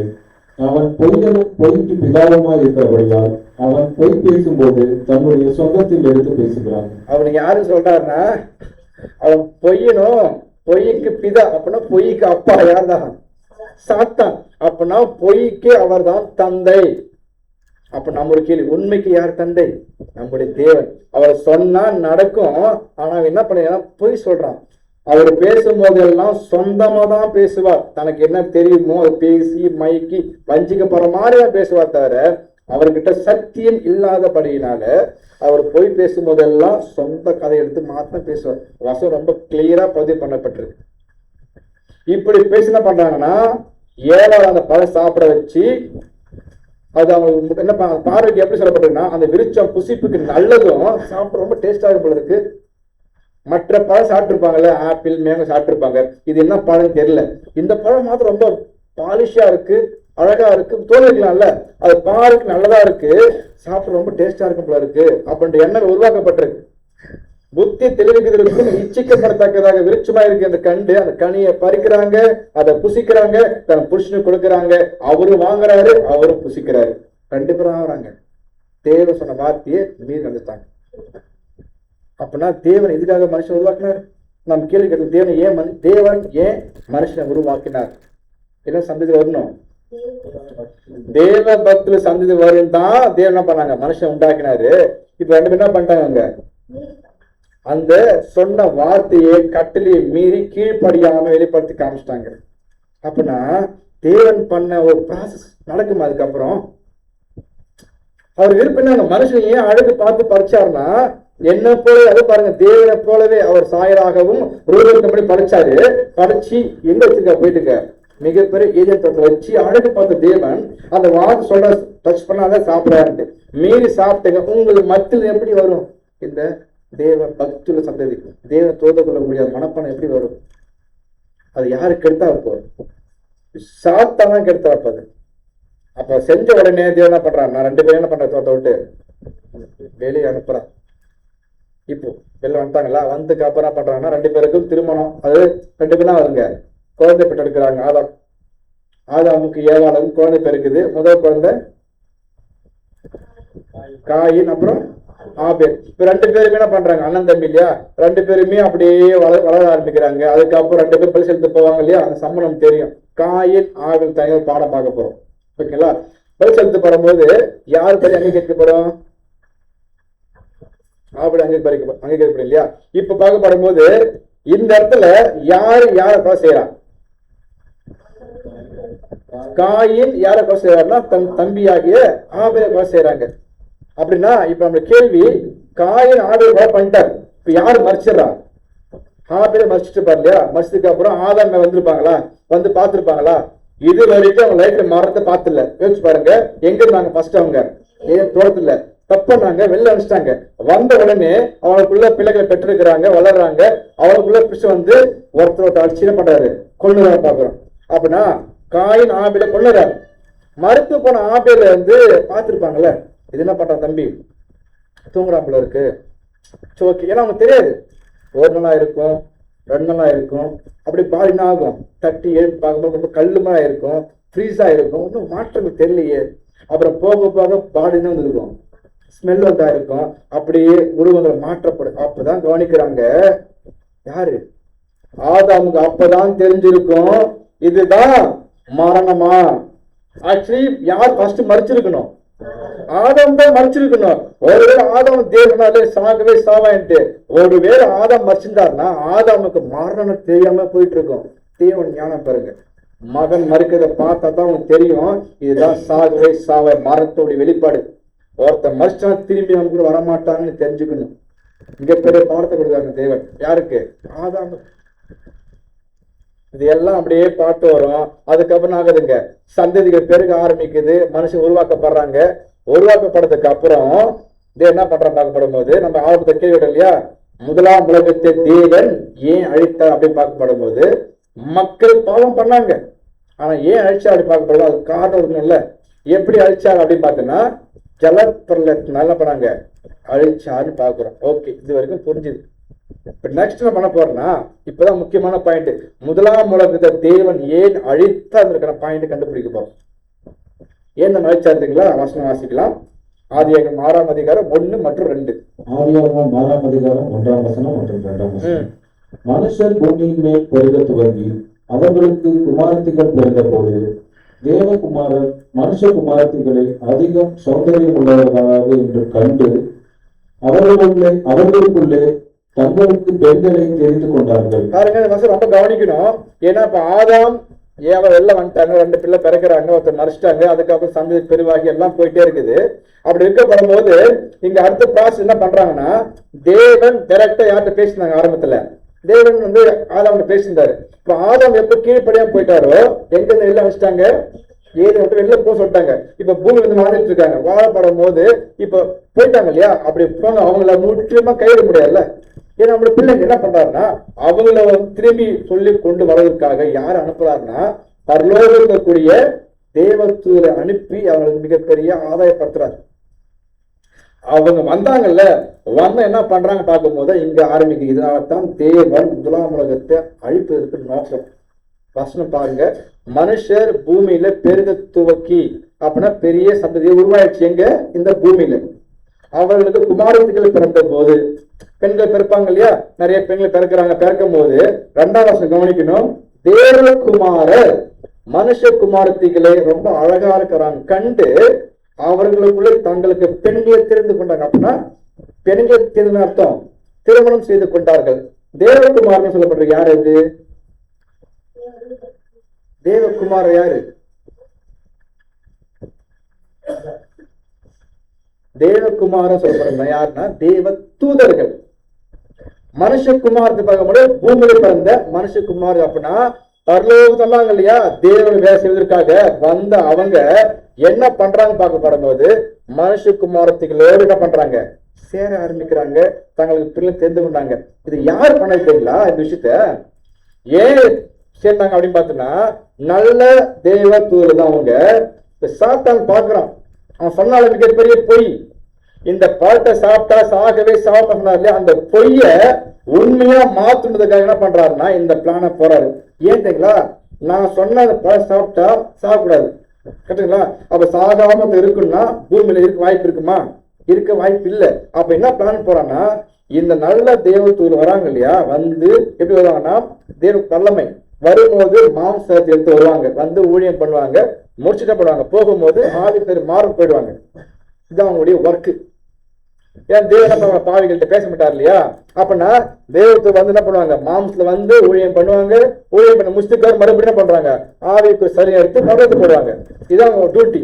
இப்ப சாத்தான் கவுன்சிலேக்கிறான், என்ன பண்றது, மனுஷங்களை பெருகிட்டே இருக்கிறாங்க, அப்புறம் பெண் பிறக்கிறாங்க, அவங்க திருமணம் ஆகுது, அப்புறம் மறிக்கிறாங்க, அப்படியே போயிட்டு இருக்கு, மரணம் வந்துட்டே இருக்கு, மறிக்காம ஆகும். நான் சொன்ன அந்த பொய்ய உண்மையை மாத்தணும் அப்படின்னு திட்டம் போடும் போதுதான் யோசிக்கிறான், வர்றது யாரு? தேவ தூதர்கள். இப்ப அவங்கள வச்சு என்ன பண்ணலாம்? தேவதூதருக்கு மரணம் இருக்கா? மரணம் இல்ல. அப்ப அவங்கள கொண்டு மனுஷகுமாரத்தை எரிச்சிட்டோம்னா என்ன ஆகாது? அவங்க பேக்கிற பிள்ளைங்க மறிக்க மாட்டாங்க. அப்ப நான் சொன்னல ஏற்படுத்தல, அந்த கடையை சாப்பிட்டா சாக மாட்டேங்க. இந்த வார்த்தை என்ன பண்ணலாம்? கன்ஃபார்ம் பண்ணலாம்ன்றதுதான் மிகப்பெரிய பிளான் போறோம். அத சொல்லப்பட்டிருக்கு. அவங்க வந்தவங்களை திசை திருப்பி கெடுத்து மாற்றி என்ன பண்ணா, அழகா இந்த பூமியில பெண்களை பார்க்க வச்சு அவங்களுக்கு தன்னை என்ன பண்ணுங்க, பெண்களை தெரிந்து கொண்டு திருமணம் செய்து கொண்டு என்ன பண்றாங்க, எல்லாம் பண்றாங்க. இப்ப நம்ம கேள்வி, பிரதர் நீங்க மட்டும் அந்த கதையை அழகா சுவாரஸ்யமா பேசுறீங்களே, தேவ தூதர்தான்ட்டு ரெஃபரன்ஸ் இருக்கா, ப்ரூஃப் இருக்கா அப்படின்னு கேள்வி தோணுதா? சத்தியத்தையும் அறிவீர்கள், சத்தியம் தான் விடுதலையாக்கும். நம்ம சத்தியம் இல்லாம பேச போறது இல்லை. சில பாயிண்ட புரிஞ்சு பேசிட்டே போயிட்டு இருப்போம். வசனம் வாசிக்கலாம் பாருங்க. எபிரேயர் 2ஆம் அதிகாரம் 5ஆம் வசனம். எபிரேயர் 2ஆம் அதிகாரம் 5ஆம் வசனம். இனிவரும் உலகத்தை குறித்து பேசுகிறோமே அதை அவர் தூதர்களுக்கு கீழ்ப்படுத்தவில்லை. இனிவரும் உலகத்தை குறித்து பேசுறோம் இல்லையா? இனிவரும் என்னங்க, 3ஆம் உலகத்தை குறித்து பேசப்பட்டிருக்கு. பேசுறோமே, அந்த 3ஆம் உலகத்தை தேவன் யாரு கீழே கொடுக்க மாட்டாங்க, தேவதூதர் கீழே கொடுக்க மாட்டாங்க. அப்படின்னா 1ஆம் உலகம் யார் கீழே கொடுக்கப்பட்டிருக்கு சொல்லுங்க? யாருக்கு கொடுக்கப்பட்டிருக்கு? தேவத்துக்கு கீழே கொடுத்திருக்காங்க. ஏன்னா அவங்க தான் வந்து என்ன பண்ணணும், தேவ ஊழியம் செய்யணும். ஃபர்ஸ்ட் வேர்ல்டுல அவங்க தான் செஞ்சாங்க. வரும்போது என்ன பண்றாங்கன்னா, சாத்தான் அழகா வஞ்சித்து மாத்தி என்ன பண்றாங்கன்னா இந்த ஒரு மோசமான காரியத்தை பண்ண வைக்கிறான். திருமணம் ஆயிடுச்சு இல்லையா? தேவகுமாரர்கள் தேவ தூதர்கள் மனுஷகுமாரத்தை அதிக அழகுள்ளவர்கள் என்று கண்டு அவங்களுக்குள்ளே தங்களுக்கு பெண்களை தெரிந்து கொண்டார்கள். இப்போ தேவ தூதர்களுக்கும் அவங்க எப்படி வராங்க, வந்து வரும்போது பூமிக்கு மனுஷ சாயல மாறி வராங்க. வந்த உடனே அவங்களுக்கும் பூமியில் உள்ள மனுஷ ஸ்திரீகளுக்கும் என்ன ஆகுது? திருமணம் ஆகுது. 2 பேரும் சேர்ந்ததுக்கு அப்புறம் குழந்தைகளை பெற்றெடுக்கிறாங்க. அந்த குழந்தை எப்படி இருக்குது? தேவன் மனுஷன் எப்படி படைச்சாரு? தமது சாயலாகவும் தமது ரூபத்தின்படியும். அந்த மாதிரி இல்ல, அது வித்தியாசமா இருந்துச்சு. 6ஆம் அதிகாரம் 4ஆம் வசனம் வாசிக்கலாம். ஆதியாகமம் 6ஆம் அதிகாரம் 4ஆம் வசனம். அந்நாட்களில் ராட்சதர் பூமியிலே இருந்தார்கள். பெண்கள் தேவகுமாரன் மனுஷகுமாரர்களோட கூழ்கிறதினால் இவர்கள் அவர்களுக்கு பிள்ளைகளை பெற்ற போது இவர்களும் பூர்வத்தில் பேர் பெற்ற மனுஷராகிய பலவான்கள். தேவதூதர்களுக்கும் பூமியில் உள்ள மனுஷ ஸ்திரீகளுக்கும் சேர்ந்து பண்ண குழந்தை எப்படி சொல்றாங்கன்னா, அவர்களுக்கு பிள்ளைகளை பெற்ற போது இவர்களும் பூர்வத்தில் பேர் பெற்ற மனுஷனாகிய பலவான்களானார்கள். அப்படின்னா ராட்சத சந்ததி படிக்கிறோமா இல்லையா? அவங்க எப்படி இருப்பாங்கன்னா இப்படிதான் இருப்பாங்க. சராசரி மனுஷனை போல இல்ல, அவங்க தேவதூதர்களும் போல இல்ல. நடுத்தரமான ஒரு பிறப்பு உருவாகுது இந்த பூமியில. சற்றும் எதிர்பார்க்காத ஒரு பிறப்புகள். யார் பண்ணிட்டு இருக்கா? சாத்தான் பண்ணிட்டு இருக்கான். ஏன்னா நான் சொன்ன அந்த பொய்ய உண்மையை நம்ப வைக்கணும் ஒட்டுமொத்த மக்களுக்குமே. சாவே உங்களுக்கு இல்லைன்றத அந்த விஷயம் நம்ப வைக்கிறதுக்காக எவ்வளவு பெரிய திட்டம் போட்டு என்ன பண்ணிருக்காங்க. ஆனா தேவனை பத்தி அது தெரியல. நீ என்னதான் பண்ணாலுமே என்ன பண்ணுவோம், அதை அழகா மாத்தி அமைச்சு நமக்கு தெரியும். அப்படின்னா இந்த பலவான்கள் எப்படி இருந்துக்கான இப்படி இருந்துக்கிறாங்க. ஏன் அப்படி பார்க்கப்படும் போது நமக்கு தெரியும். இன்னைக்கு இதுக்கு சில ப்ரூஃப் கொடுக்குறாங்க. இன்னைக்கு நீங்க யூடியூப்லயோ இல்ல பேஸ்புக் பாத்தீங்கன்னாக்கா எல்லா பிக்சரும் வருது. அதாவது பாருங்க, இந்த மாதிரி எலும்புக்குள்ள காமிக்கிறாங்க. மனுஷன் இருந்திருக்கிறாங்க பாருங்க. அந்த தலை சைஸ் தான் ஒரு மனுஷன் நிற்கிறாரு. அப்பனா இவங்களோட ஹைட் எவ்வளவு ஹைட் தான் இருப்பாங்க? ஜெய்சாண்டிக்கா இருப்பாங்க. அடுத்து பார்க்கும்போது காமிக்கிறாங்க பாருங்க, இது என்னது? ஒரு மனுஷனுடைய மண்டை ஓடு, அது பக்கத்துல நிக்குது. அந்த ஜேசிபி அந்த இது நிக்குது, அதுவே இருக்கும். அப்படின்னா ஒரு மனுஷன் எவ்வளவு ஹைட் இருந்திருப்பான்னு சொல்லப்பட்டிருக்குன்னா, சராசரி இன்னைக்கு நம்ம சராசரி ஹைட் 6 அடி. மோஸ்ட்லி இப்ப யாரும் 6 அடி இருக்கிறது இல்லை. ஆனா அப்போ 1ஆம் உலகத்துல ஏறக்குறைய 36 அடி ஹைட் இருந்திருக்கணும். அப்படின்னா இந்த பில்டிங் ஹைட் இதுக்கு மேல. அவங்க கிளாஸ் கீழே உட்கார கேட்க முடியுமா? எல்லாத்தையும் பிரிச்சு வைக்கணும் நீங்க. ஏன்? அப்பதான் உட்கார நிக்கவும் முடியாது. அப்ப ஏன்னா இந்த மாதிரிதான் அவங்க இருந்திருக்க. மனுஷ பிரிவே இல்லாம வித்தியாசமான பிரிவா இருந்திருக்கிறாங்க. இப்ப தேவன் பாக்குறாங்க, நம்ம எதிர்பார்த்த மாதிரி தேவன் சண்டை வரலதான். ஆனா எதிர்பார்த்த அளவுக்கு வித்தியாசமா ஒரு பிரிவு வந்திருக்கு. அதை பார்த்து தேவன் சந்தோஷப்பட்டிருப்பாராம். ரொம்ப வருத்தம் அடைகிறார். நம்ம கீழே கேட்டோம் இல்லையா, ஏன் தேவன் 1ஆம் உலகத்தை அழிக்கணும்னா இந்த மாதிரி அட்டுழியங்கள் போயிட்டு இருக்கு. 1ஆம் உலகத்துல போயிட்டு இருக்கிறதுனாலதான் ரொம்ப ஃபீல் பண்றாரு. ஃபீல் என்ன பண்றாருன்னா அதை அழிக்கணும்னு முடிவு பண்றாரு. வசனம் நமக்கு தெளிவா இருப்பாரு. வாசிக்கலாம். ஆதியாகமம் 6ஆம் அதிகாரம் 5ஆம் வசனம் மற்றும் 6ஆம் வசனம். மனுஷனுடைய அக்கிரமம் பூமியிலே பெருகினது என்றும் அவன் இருதயத்து நினைவில் தோன்றுவதெல்லாம் நித்தமும் பொல்லாததே என்றும் கர்த்தர் கண்டு தாம் பூமியிலே மனுஷனை உண்டாக்கினதற்கு கர்த்தர் மனஸ்தாபப்பட்டார். அது அவர் இருதயத்துக்கு விசனமா இருந்தது. பாருங்க, தேவனே மனஸ்தாபப்படுற அளவுக்கு மாத்திருக்கான் சாத்தான். தேவன் தான் மனுஷன் படிச்சாரு. நான் படைத்த மனுஷனை இந்த பூமி உண்டாக்கி அழகு பார்த்த தேவன் இப்ப என்ன சொல்றாருன்னா, நான் படைச்ச மனுஷனா பண்ண போறேன். அவனை ஏன் படைச்சன்ற ஒரு ஃபீலிங் வர அளவுக்கு மாறிச்சு. அந்த அளவுக்கு சாத்தனோட ட்ரிக்ஸ் நடந்திருக்கு. தேவனே ஏன் படைச்சோன்ற அளவுக்கு மாத்த வசனம் நமக்கு இருக்கு. அப்படிதான் பேசுறேன். அப்ப அடுத்து என்ன பண்றாருன்னா, அப்போது கர்த்தர் என் ஆவி என்றென்றைக்கும் மனுஷனோட இனி போட்டி போராட முடியாது. அவன் மாம்சம், அவன் இருக்க போகிற நாட்கள் 120 வருஷம் என்றார். அப்ப என்ன பண்ண போறாங்க தேவன்?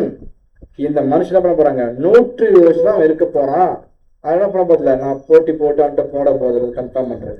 என்ன பண்ண சொல்ல போறாருன்னா, அவங்களை அழிக்க போற பதிவு பண்றாரு. வசனம் வாசிக்கலாம். ஆதியாகமம் 6:7. ஆதியாகமம் 6ஆம் அதிகாரம் 7ஆம் வசனம். அப்பொழுது கர்த்தர், நான் சிருஷ்டித்த மனுஷனை பூமியின் மேல் வைக்காமல் மனுஷன் முதற்கொண்டு மிருகங்கள், ஊரும் பிராணிகள், ஆகாயத்து பறவைகள் பரியந்தமும் உண்டாயிருக்கிறவைகள் நீக்கிரகம் பண்ணுவேன். நான் அவர்களை உண்டாக்கினது எனக்கு மனஸ்தாபமா இருக்கிறது என்றார். பாருங்க, அப்பொழுது கர்த்தர், நான் சிருஷ்டித்த மனுஷனை இனி பூமி மேல் வைக்காமல் மனுஷன் முதற்கொண்டு மிருகங்கள், ஊர் பிராணிகள், ஆகாயத்து பறவைகள் பரிந்தும் எல்லாவற்றையும் நிக்கரகம் பண்ணுவேன், அழிப்பேன் பதிவு பண்றாரு. காரணம் நான் அவங்கள உண்டாக்குறது ரொம்ப கஷ்டமா இருக்கு அப்படின்னு சொல்ற. அப்படின்னா தேவன் அழிக்கணும்னு நினைச்சிட்டாருன்னா அப்புறம் அவர் ஏன் மனுஷனை படைக்கணும்? கேள்வி கேட்டோம் இல்லையா? தேவன் ஏன் மனுஷனை உண்டு பண்ணினார்? யார் வரணும்? தேவ சந்ததி வரணும். அப்போ திட்டப்பட நடக்குமா இருக்காது? நடக்கும். அப்ப நடக்கப்படும் எல்லாம் அழிச்சாரு, யார் வருவான்? அப்ப எல்லாரும் அழிக்கப்பட்டாங்களா இல்ல யாராவது காப்பாற்றப்பட்டாங்களா? என்ன பண்ணாங்க? ஒருத்தர் மாத்திரம் காப்பாற்றப்பட்ட. யாருங்க அது? ஏன்னா வசனம் கூர்ந்து கவனிக்கணும். முதலாம் வகுப்பு முற்றிலும் அழிச்சிட்டாரு, ஆனா எல்லாரையுமே அழிச்சாலும் பார்த்தா இல்ல, ஒரு வகுப்பார், அது ஒரு ஃபேமிலியை மாத்திரம் என்ன பாரு ஏன் எடுக்கிறாருன்னா அவங்கள கொண்டுதான் தேவ பக்தி சங்கதி வரணும். அப்படி எப்படி வரும்? அப்படி பார்க்கும்போது வசனம் வாசிக்கலாம். ஆதியாகமம் 6ஆம் அதிகாரம் 8-9. ஆதியாகமம் 6ஆம் அதிகாரம் 8 மற்றும் 9 வசனங்கள். நோவாவுக்கு கர்த்தருடைய கண்ணில் கிருபை கிடைத்தது. நோவாவின் வம்ச வரலாறு. நோவா தன் காலத்தில் இருந்தவர்களுக்குள்ளே நீதிமானும் உத்தமமாக இருந்தான். நோவா தேவனோட சஞ்சரித்துக் கொண்டிருந்தான். பாருங்க, வசனம் அழகா பதிவு பண்ணப்பட்டிருக்கு. நோவா தன் காலத்தில் இருந்தவர்களுக்குள்ளே நீதிமானும் உத்தமமா இருந்தான். முதல் சர்டிபிகேட். நெக்ஸ்ட் சொல்றாரு, நோவா தேவனோட சஞ்சரித்துக் கொண்டிருந்தான். அப்படின்னா நோவா தேவன் சஞ்சரித்துக் கொண்டிருந்தார்னா மற்றவங்க யாரும் சஞ்சரித்துக் கொண்டிருந்தாங்க? யாரோட? சாத்தானோட. அவ்வளவுதான். அவங்க சேர்ந்து போறதுனால தான் என்ன ஆகுதுங்க? உறவுகள் கலப்படம் வருது, பிறக்க வித்தியாசம் பிறக்கிறாங்க. அப்ப இந்த ஒரு ஃபேமிலி மாத்திரம் அவங்கள்ட்ட கலக்கல, சேரல. அப்ப நீதிமானா காணப்பட்டிருக்கிறாங்க, மற்றவங்க எல்லாமே அநீதிமானா காணப்பட்டிருக்கிறாங்க, உத்தமனாக இல்லை என்பது பதிவு பண்ணப்படுது. வசனம் சொல்லுதா? நோவா மாத்திரம் சூஸ் பண்றாருன்னா இது சும்மா சூஸ் பண்ணல. தேவ பக்தி சந்ததி வரும்னா இயற்கையாக இருக்கணும். அப்ப யாருக்கு இருந்திருக்கு பாத்தீங்கன்னா நோவாவுக்கு இருந்திருக்கு. எல்லாருமே சாத்தாவோட பேச்சை கேட்டு கலப்படமா திருமணம் நடந்து போகும்போது ஒரு குடும்பம் மாத்திரம் ஸ்ட்ராங்கா இருந்திருக்கு. யாரு பார்த்தீங்கன்னா நோவோட ஃபேமிலி. அவங்களதான் சொல்ற ஹிஸ்டரி, நோவோட வம்ச வரலாறு. நாம சொல்லும் வம்ச வரலாறு, என்னோட அப்பா, அப்பாவுடைய அப்பா, அப்பாவுடைய அப்பா, தாத்தா, அப்படியே போயிட்டு இருக்கு. அது மாதிரி தெரியாது.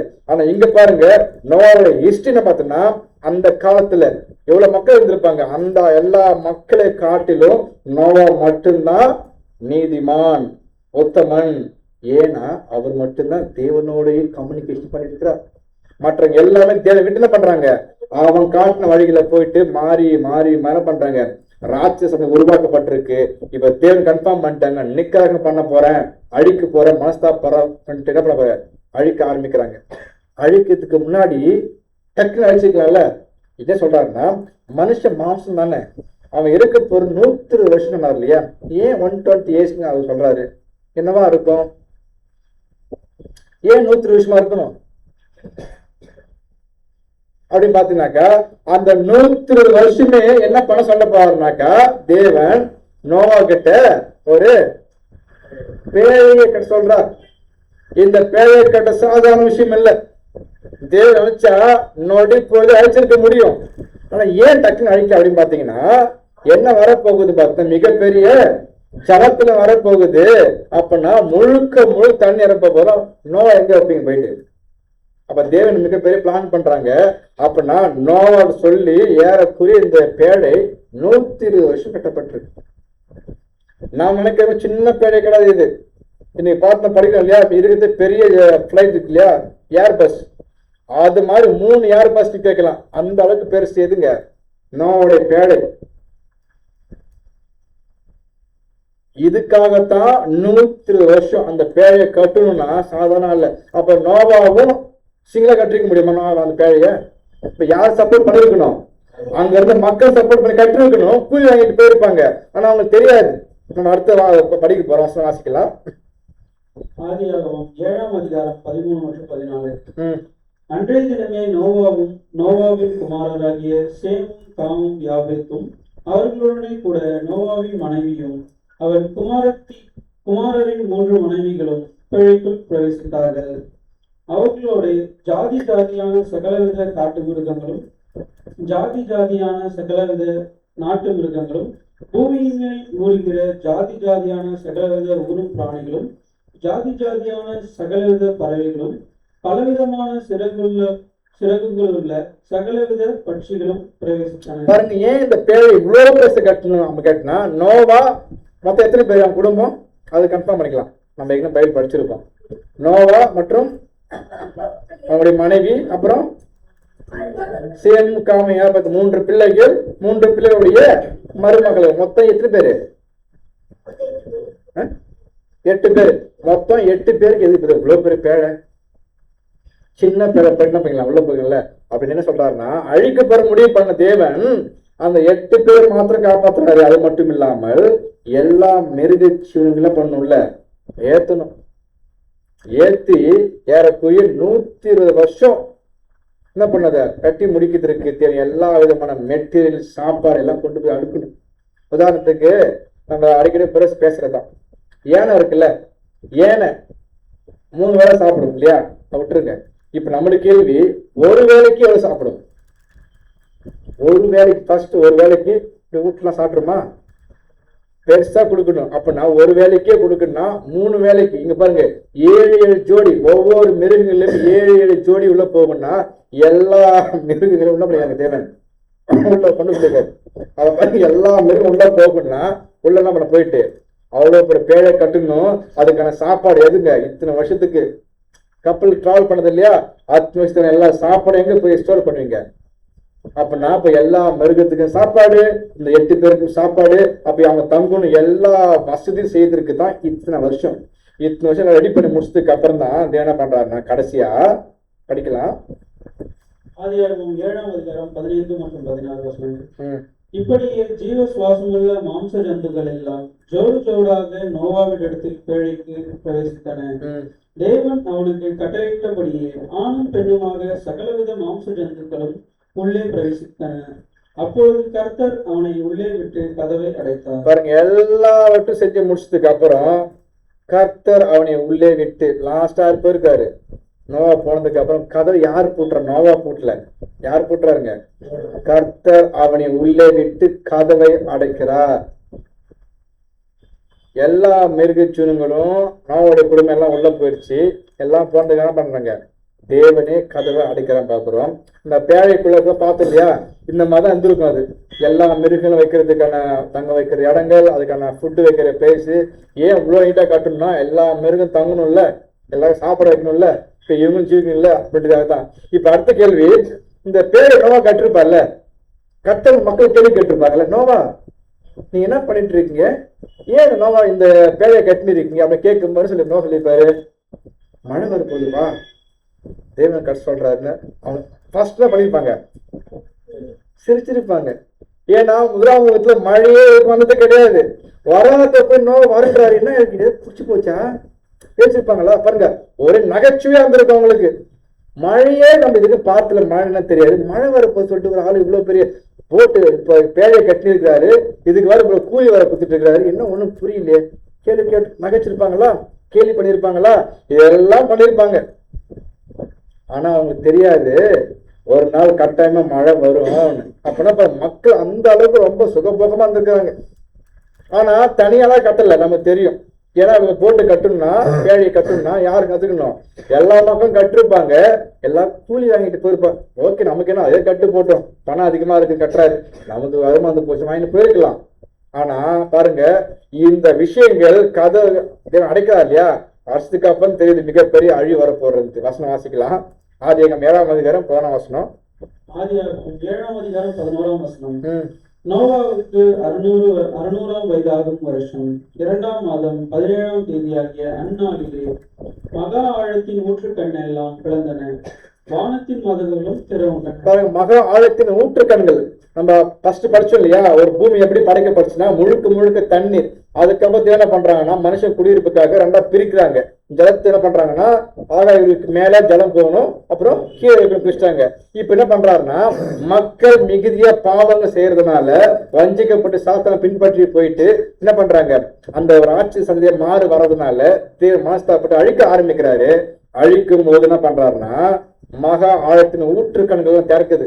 பூமி தண்ணி இருக்கு இல்லையா, எல்லாம் உடச்சு அப்படின்னா மேல வருது.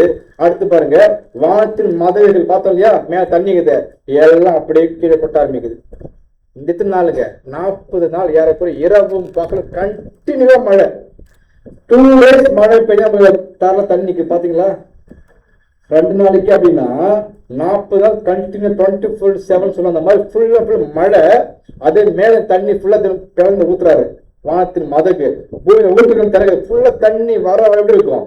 எல்லாம் வர வர வர வர எல்லாம் மக்களுக்கு அப்படியே அப்ப நம்ப ஆரம்பிக்கிறாங்க. அப்பதான் போட்டு கிளம்ப ஆரம்பிக்குது. தண்ணி வர வேணாக்குதுங்க. அப்படியே மிகப்பெரிய விஷயம். அப்பதான் எல்லாம் உள்ள போயிருப்பாங்க. மக்கள் அப்பதான் பார்த்திருப்பாங்க. கத்திருப்பாங்களா, நோவா என்ன பண்ணுவீங்கள, காப்பாத்துங்க காப்பாத்துங்கன்னு. ஒருவேளை நோவா இருக்கப்பட திறந்திருக்க வாய்ப்பு இருக்கலான்றதுனால்தான் தேவனே கதவை போட்டுனார். நாம போட்டு தந்தீங்களா தெரிந்து சரி ஃப்ரெண்டாச்சு சரி கதறாரு நான் திரும்புறாரு. நோ, நீ சொன்ன அவங்க கேட்கல, அவங்க என்ன பண்றாங்க? அனுபவிக்கணும். காரணம் மிகப்பெரிய பாவம்.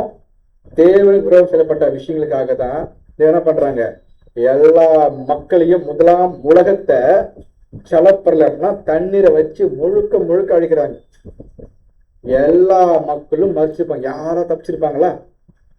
ஆனா ஒரு வகுப்பாரமா தப்பிச்சிருப்பாங்க. யாரு இது? நோவா வந்துட்டாரு. இன்னொருத்தங்க இருப்பாங்களே இந்த பூமிக்கு வந்து பண்ணாங்கல்ல. இப்ப நம்மளுக்கு கேள்வி வரும். அப்படின்னா ஏன்னா தேவனுக்கு தான் பவர் இருக்கு. அவங்க மேல இருக்கும் போது ஆயுசு சரித்து இருப்பாங்க. பூமிக்கு வந்து மனுஷமா இருப்பாங்க. அவங்க வேற விஷயம் வெளிப்படுவாங்க, அதே சரித்து போவாங்க. அப்படின்னா இங்க அவங்க மூலமா யாரு பிறந்தாங்க பார்த்தோம்? ராட்சதர்கள். அவங்க எல்லாம் அழைக்கப்பட்டாங்க, எல்லாம் போயிட்டாங்க. ஆனா இந்த தேவன் என்ன ஆச்சு? அவங்க எங்க போனாங்க? வசனம் படிச்சனா வசனம் வாசிக்கலாம். 2 அதிகாரம் 4 மற்றும் 5. 2 பேதுரு 2 அதிகாரம் 4 மற்றும் 5 வசனங்கள். பாவம் செய்த தூதர்களை தேவன் தப்பவிடாமல் அந்தகார சங்கிலிகளினாலே கட்டி நரகத்திலே தள்ளி நியாய தீர்ப்புக்கு வைக்கப்பட்டவர்களாக ஒப்பு கொடுத்து பூர்வ உலகத்தில் தப்பவிடாமல் நீதியை பிரசங்கித்தவனாகிய நோவா முதலான 8 பேரை காப்பாற்றி அவபக்தியுள்ளவர்கள் நிறைந்த உலகத்தின் ஜலப்பிரதத்தை வளர்ப்பண்ணி. பாருங்க, தெளிவா சொல்லப்பட்டிருக்கு. பாவம் செய்த தூதர்களே. பாருங்க, ஆரம்பத்துல நல்ல தூதர்கள் தான். இப்ப என்ன பண்றாங்க? அவங்க சாத்தாவோட பேச்சை கேட்டு பாவம் செய்யக்கூடிய தூதரா மாறிட்டாங்க. வசனம் பதிவு பண்ற பேரு பாவம் செஞ்சாங்க தூதர்கள். அவங்களை தேவன் தப்ப விடாமல் அவங்களை அழிக்கல. என்ன பண்ணல? அழிக்கல. ஆனா அவங்க தப்ப விடல. என்ன பண்றாருன்னா அந்த கால சங்கிலி என்ன பண்றாங்க? கட்டி ஒரு ஜட்ஜ்மெண்ட் வரப்போகுது. அந்த நியாய தீர்ப்புக்காக வைக்கப்பட்டிருக்கிறாங்க. தேவன் அந்த தேவனை அழிக்கும் இல்ல, தப்பாவும் இல்லை. என்ன பண்ணிட்டாங்க? அரெஸ்ட் பண்ணிட்ட, கட்டி வச்சிருக்கிற. எங்கன்னா அந்த சங்கிலியை போட்டு எதுக்கு? ஒரு நியாயத்துக்கு வரப்போகுது. நியாயத்துக்கு பாறை கேட்க போறோம். அப்ப உங்களுக்கு விஷயம் புரியும். நெக்ஸ்ட், பூர்வ உலகத்தையும் தப்ப விடாமல். நம்ம யோசிக்கலாம், அப்படின்னா எல்லாம் மஸ்டான கட்டாயமா வசனம் பதிவு பண்ண நம்ம கீழ் படிக்கணும். பூர்வ உலகத்தையும் தப்ப விடாமல். ஒரு மனுஷன் கூட மிஞ்சல, எல்லாரும் மறைச்சு போயிட்டாங்க. 8 பேர் மாத்திரம் அவங்களை தவிர. வசனம் தெளிவா இருக்கா? அந்த 8 பேர் யாரும் பார்க்கறா? நோவா, நோவாவுடைய மனைவி, 3 பிள்ளைகள், அப்புறம் அவங்களுடைய 3 மருமகள்கள். மொத்தம் 8 பேர் மாத்திரம் தான் காக்கப்பட்டார்கள் அப்படின்னு சொல்லப்பட்டிருக்கு. ஏன் தேவன் அழிச்சாங்கன்னா அவபக்தி உள்ள. ஆனா தேவன் ஏன் மனுஷன் உண்டு பண்ணினார்? தேவபக்தி உள்ள வரணும் எதிர்பார்த்தாங்க, வரல. சாத்தான் தேவையெல்லாம் பயன்படுத்தி அவபக்தி உள்ள மனுஷன் உண்டு பண்ணதுனால தேவன் முதலாம் உலகத்தை அழிப்பதற்கு காரணமாச்சு. பாயிண்ட் லிங்க் பண்ண முடியுதா? புரிஞ்சுக்க முடியுதா? இதுக்காகத்தான் தேவன் முதலாம் உலகத்தை அழிப்பதற்கு மனஸ்தாபப்பட்டார். வேற வழி இல்லை, அழிக்கணும். ஏன் நான் என்ன சந்தை உருவாயிட்டு இருக்கு? அவபக்தி சந்தை உருவாகிறது யாருக்கு பிரியம் இல்லை, அது தேவ சித்தம் இல்லை. படைக்கப்பட்ட நோக்கத்துக்கு ஆப்போசிட்டா போறதுனால அவர் என்ன பண்றாங்க? அப்படியே அழிக்கிறாரு பாக்குறோம். அப்படின்னா அடுத்த வருஷம் பார்க்கும்போது இதை குறித்து இதுதான் சொல்லப்பட்டிருக்கு அந்த தேவத்துகளை பத்தி. யூதா 1 அதிகாரம் 6 வசனம். தங்களுடைய ஆதி மேன்மையை காத்துக் கொள்ளாமல் தங்களுக்குரிய வாசஸ்தலத்தை விட்டுவிட்ட தூதர்களையும் மகா நாளின் நியாய தீர்ப்புக்கென்று நித்திய சங்கிலிகளினாலே அந்தகாரத்தில் அடைத்து வைத்திருக்கிறார். பாருங்க, தங்களுடைய ஆதி மேன்மை அப்படின்னா பரலோகத்துல ஒரு மேன்மை அவங்களுக்கு இருந்துச்சு இல்லையா? அதை வச்சுதான் தேவன் ஊழியர் பண்ண அனுப்பினாங்க, மக்கள்கிட்ட பேச சொன்னாங்க. ஆனா இவங்க வந்தவங்க என்ன பண்ணிட்டாங்கன்னா தேவையில்லாம என்ன பண்றாங்க? சாத்தானுடைய இன்ஃபுளுன்ஸ்ல இழுக்கப்பட்டு மனுஷ குமாரத்துகளோடு சேர்ந்து என்ன பண்றாங்க? கலந்ததுனால ராட்சத பிறவிகள் உண்டாக்கப்படுது. இதெல்லாம் காரணம் யாரும் பார்த்தோம்னா இந்த விழுந்து போன தேவ தூதர்கள். பாவம் செய்த தூதர்கள் இவங்க ஆதி மேன்மை காத்து கொள்ளாமல் தங்களுடைய வாசனை பண்ணங்க விட்டுட்டாங்க. விட்ட தூதர்களையே தேவனா மகா நாளில் நியாய தீர்ப்புக்கென்று கட்டி அந்தகாரத்தில் அடைத்து வைத்திருக்கிறார். நம்ம ஏன் கன்ஃபார்ம் பண்றோம்னா அந்த தேவத்துல என்ன பண்றாங்க இப்போ, ஏன் தேவன் அழிக்கல, தப்பும் இல்லை, கட்டி வச்சிருக்காருன்னா அது ஒரு ப்ராசஸ் இருக்கணும். ஜட்ஜ்மெண்ட் வரப்போது இல்லையா, அந்த நியாய தீர்ப்புக்காக இப்போ வச்சிருக்கிறாங்க. அதை பாக்குறோம். இப்ப அப்படின்னா இந்த கெட்டு போன தேவன் இப்ப என்ன பண்ணுவாங்க? அப்ப தேவன் அழிக்கவும் இல்லை, அவங்க தப்பும் இல்லை. அப்படின்னா என்ன பண்ணிட்டு இருப்பாங்க அப்படின்னு பார்க்கும்போது சில உதாரணம் கண்டுபிடிக்க போறோம். இவங்க என்ன பேருங்க, இனி நல்ல தூதர்கள் இல்லை. அப்ப என்ன தூதர்கள்? அவங்க கெட்டு போன தேவ தூதர்கள். இதுக்கு அப்புறம் இதை வச்சுதான் பிரச்சனை நிறைய பேசுவாங்க அவங்க கிட்ட. கெட்டு போன தேவ தூதர்கள் யாருங்க? முதலாவது வந்தாங்க இல்லையா, வந்து எல்லாவற்றையும் கெடுத்து குட்டி சேர ஆக்கின தூதர்கள், அவங்கதான் கெட்டு போன தெய்வ தூதர்கள். இப்ப அவங்க என்ன பண்றாங்க அப்படின்னு பார்க்கும்போது சில விஷயம் கண்டுபிடிக்க போறோம். மத்திய 8ஆம் அதிகாரம் 28ஆம் வாசிங்க. மத்தேயு 8ஆம் அதிகாரம் 28ஆம் வசனம். அவர் அக்கறையிலே பெத்சேதா நாட்டில் வரும்பொழுது பிசாசு பிடித்திருந்த 2 பேர் பிரேத கல்லறையிலிருந்து புறப்பட்டு அவருக்கு எதிராக வந்தார்கள். அவர்கள் மிகவும் கொடியராய் இருந்தபடியால் அந்த வழியாக ஒருவனும் நடக்கக்கூடாது இருந்தது. அந்த கெட்டு போன தேவத்தோடைய இன்ஃபுளுன்ஸ் எப்படி இருக்குன்றத அந்த வசனம் கண்டுபிடிக்கிறோம். அவர் அக்கறையில் இயேசு கிறிஸ்து வராங்க இல்லையா, வரும்போது மத்தியில பதிவு பண்ணப்பட்டிருக்கு. அவர் அக்கறையில் கெர்கெஸ்னேர் நாட்டில் வந்த போது பிசாசு பிடித்திருந்த 2 பேர் பிரேத கல்லிருந்து புறப்பட்டு ஓடி வராங்க. அந்த வயல் யாரையும் போக முடியாது, ஏன்னா அந்த அளவுக்கு கொடூரமான மனுஷனா இருக்காங்க. அப்படின்னா அவங்களுக்குள்ள யார் இருக்கிறா? பிசாசு சொல்றோம், அது பிசாசு இல்ல. ஃபர்ஸ்ட் எது கிளியர் பண்ணுவோம், பிசாசு யாரு அது சொல்லுங்க. நம்ம யார பிசாசு சொல்லுவோம்? யாரோ ஒரு மனுஷன் மறைச்சு என்ன பண்றாங்க, பிசாச வந்து ஒருத்தக்குள்ள குடிப்பு வந்து பேசிட்டு இருக்கான். நோ, அது இல்ல. பிசாசா இருந்துச்சுன்னு சொல்லணும்னா அடுத்த பாயிண்ட் தப்பா போயிடும். என்ன சொல்றாங்க பார்க்கும்போது அடுத்த வசனம் வாசிங்க. 29ஆம் வசனம். அவர்கள் அவரை நோக்கி, எவர்கள்? அந்த பிசாசு சொல்றோம் இல்லையா, அந்த பிசாசு அவரை நோக்கி, எவரை நோக்கி? இயேசு கிறிஸ்து நோக்கி பேசுது. நல்லா கவனிங்க, என்ன பேசுது, அட்ரஸ் பண்ணிட்டு பாருங்க. இயேசுவே தேவனுடைய குமாரனே, எங்களுக்கும் உமக்கும் என்ன? பிசாசு தான் பேசுமா? பிசாசு இயேசு தெரியுமா? உதாரணத்துக்கு ஒரு மனுஷன் மறிச்சிட்டாரு, மறிச்சு பேசுறாரு, தெரியும் இயேசு கிறிஸ்தை பத்தி? யாருக்கு தெரியும்? தேவ தூதர்களுக்கு தெரியும். இப்பதான் கெட்டுப்பான் தேவதூதர்கள். ஆரம்பத்தை எப்படி இருந்தாங்க அவங்க? பரலோகத்தை யாரை பார்த்திருக்கணும்? அவரை பார்த்து பூமி சொல்றது, அவரை நோக்கி, இயேசுவே தேவனுடைய குமாரனே, உங்களுக்கு எனக்கு என்ன? இப்போ காலம் வர்றதுக்கு முன்னாடி ஏன் எங்களை வேதனைப்படுத்துறீங்க? நமக்குள்ள நான் இப்போ அப்படி கேக்குது. உங்களுக்கும் எங்களுக்கு என்ன? எங்க அடிக்க போறதுக்கு தெரியும், அவர் காலம் வரப்போகுதுல்ல, அப்பதான் நீங்க வந்து பண்ணணும். இப்ப ஏன் முன்னே வந்துட்டீங்க? தெளிவா கிடைக்குது பாருங்க. அப்ப நம்ம இதை குறித்து என்ன பண்ண போறோம்? தெளிவா பாடம் பார்க்க போறோம். அப்போ இது பிசாசு இல்ல, கெட்டு போன தேவ தூதர்கள் அவர்களை போல உள்ள இறங்கி பேச முடியுன்றதுக்கான ஆதார வசனம். இன்னும் கூடுதல் இன்ஃபுளுன்ஸ் கொடுக்க பாருங்க. மார்க் 5:7-9 வாசிக்கலாம். மார்க் 5ஆம் அதிகாரம் 7 முதல் 9 வசனங்கள். இயேசுவே உன்னதமான தேவனுடைய குமாரனே, எனக்கும் உமக்கும் என்ன? என்னை வேதனைப்படுத்தாதபடிக்கு தேவன் பேரில் உமக்கு ஆணையிடுகிறேன் என்று மிகுந்த சத்தமிட்டு சொன்னான். பாருங்க, அது என்ன பேசுனா, இயேசுவே உன்னதமான தேவனுடைய குமாரனே, என்ன அழகா வார்த்தை பதிவு பண்ணுது பாருங்க. எனக்கு உமக்கு என்ன? என்னை வேதனைப்படுத்தாதபடிக்கு தேவன் பேர் உமக்கு ஆணை என்று மிகு சத்தமிட்டு சொன்னான். இப்ப இயேசு கேட்கிறாங்க, ஏனெனில் அவன் நோக்கி, அசுத்தாவியே இந்த மனுஷன் விட்டு என்ன பண்ணு, புறப்பட்டு போய் சொல்லியிருந்தார். அப்போது அவர் நோக்கி, உங்க பேர் என்ன கேட்டிருக்காரு. யாரு? இயேசு கேட்கிற, உங்க பேர் என்ன கேட்கும் போது அந்த கெட்டு போன ஆவி சொல்லுது பதில், எங்க பேர் என்னமா வாசிக்கலாம்.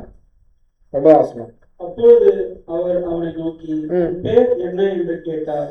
அதற்கு அவர், நாங்கள் அநேகராய் இருந்தபடியால் என் பேர் லேகியோன் என்று சொல்றார். என்னவா? நாங்கள் அநேகரா இருந்தபடி லேகியோன். லேகியம் இல்ல, லேகியோன் அப்படின்னா ஒரு பெட்டாலியன். ஒரு பெட்டாலியன் பார்க்கும்போது ஆர்மி ஃபோர்ஸ் இருக்கு இல்லையா, ஒரு பெட்டாலியன் என்பது ஒரு லேகியன். 6000 சோல்ஜர்ஸ் கொண்டதோ ஒரு பெட்டாலியன்.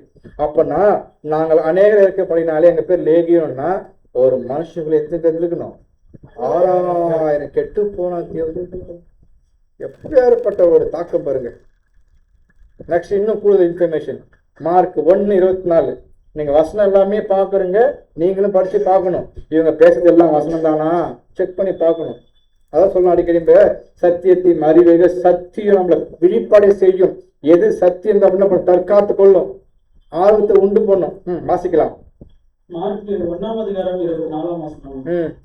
அவன், ஐயோ நசரேயனாகிய இயேசுவே, எங்களுக்கும் உமக்கும் என்ன? எங்களை கெடுக்கவா வந்தீர்? உம்மை இன்னார் என்று அறிவேன். பாருங்க யார் பேசுறா? நீங்க யாருன்னு எங்களுக்கு தெரியும். நீங்க யார் தெரியுமா? நீர் தேவனுடைய பரிசுத்தர். என்ன அழகான டைட்டில் பாருங்க. நமக்கு கூட தெரியாது, அது பேசுது பாருங்க. அப்பனா கெட்டு போன தேவதுல மட்டும்தான் பதிவு பண்ண முடியும். ஏன்னா இயேசு கிறிஸ்து யாருன்னு யாருக்கு தெரியும்? அவங்களுக்கு தெரியும். பிசாசுக்கு தெரியாது, பேய்க்கு தெரியாது. நீங்க யாருன்னு எங்களுக்கு தெரியும். நீங்க தேவனுடைய குமாரன், நசரேயனாகிய இயேசு கிறிஸ்து, நீங்க பரிசுத்தர். இதெல்லாம் யார் பேசிட்டு இருக்காங்கன்னா, பிசாசு சொல்லப்பட்டிருக்கு. யார் பேசிட்டு இருக்கா? கெட்டு போன தேவதூதர் பதிவு பண்றாங்க. மார்க் 1:34 படிங்க. மார்க் 1:34. பலவிதமான வியாதிகளினாலும் உபத்திரவப்பட்டு அநேகரை அவர் சொந்தமாக்கி அநேகம் பிசாசுகளையும் துரத்தி விட்டார்.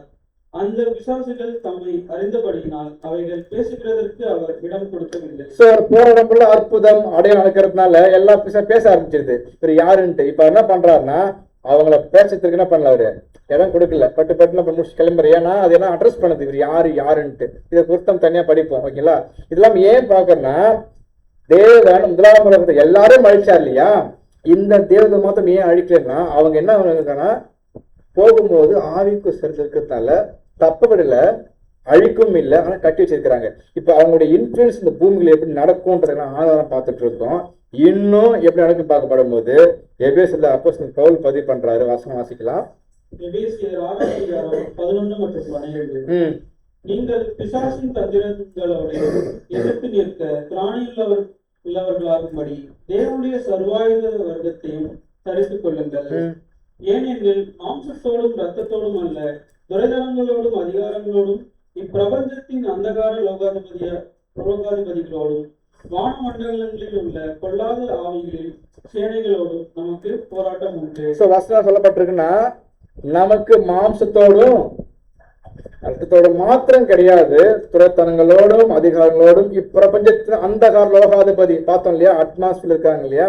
இப்பிரபஞ்சத்தின் அந்தகார லோகாதிபதிகளோடு நமக்கு என்ன, வான மண்டலங்களில் உள்ள பொல்லாத ஆவிகள் கட்டிச்சுக்கல, அந்த ஆவிகளோடு நமக்கு மிகப்பெரிய போராட்டம் உண்டு அப்படின்னு பதிவு பண்ற. அப்படின்னா தேவன் ஏன் முதலாம் உலகத்தை அழைத்தான்ற போன வார்த்தை கேட்ட கேள்விக்கு என்ன பண்ணிட்டோம், ஆன்சர் கண்டுபிடிச்சிட்டோம். இப்ப சொல்லுங்க, ஏன் தேவன் முதலாம் உலகத்தை அழித்தார்? முதல்ல கேள்வி, தேவன் ஏன் மனுஷனை படைச்சார்? தேவ பக்தி உள்ள சந்ததி வருன்றதுதான் ஒரு சித்தம், அதுக்காகத்தான் படிச்சாங்க. இப்ப என்ன ஆச்சுங்க, அது அவபக்தியை மாறிச்சு. இது காரணம் யாரு? சாத்தான். யாரை கொண்டுதாங்க? மறுபிறப்புக்கு வித்தியாசம் பிறப்பு வர்றதுனால, எதிர்பார்த்த ஒரு மக்கள் வராததுனால என்ன பண்ற தேவன், அவங்க அழிக்க ஆரம்பிக்கிறாங்க, அழிச்சிட்டாங்க. இப்ப நம்மளுக்கு கேள்வி, சாத்தான் சொன்ன பொய்யே உண்மையா மாத்துறதுக்காக அவ்வளவு ரிஸ்க் எடுக்கும் போது இப்ப தேவன் என்ன பண்ணிருக்கலாம்? ஆதாம் படிச்சா இல்லையா? அவர்கிட்ட ஆவி அதிகமா இருந்தது இல்ல, இந்த ஆதாம் பாவம் பண்ணிட்டாரு, இந்த ஆதாம் அழிச்சிட்டு என்ன பண்ணலாம்? 100 ஆதாம் உண்டு பண்ணலாம். கரெக்டா பண்ணிருக்கலாம். ஏன் பண்ணல? அப்படி பண்ணிருந்தாருன்னா சாத்தான் சொன்ன வார்த்தைக்கு பயந்து மாதிரி ஆயிட்டு இருக்கும். அப்படி என்ன பண்றான்னா, விழுந்து போன அதே ஆதாமை கொண்டு என்ன பண்ணுவானே, பல ஆதாம் உண்டு பண்ணுவேன்.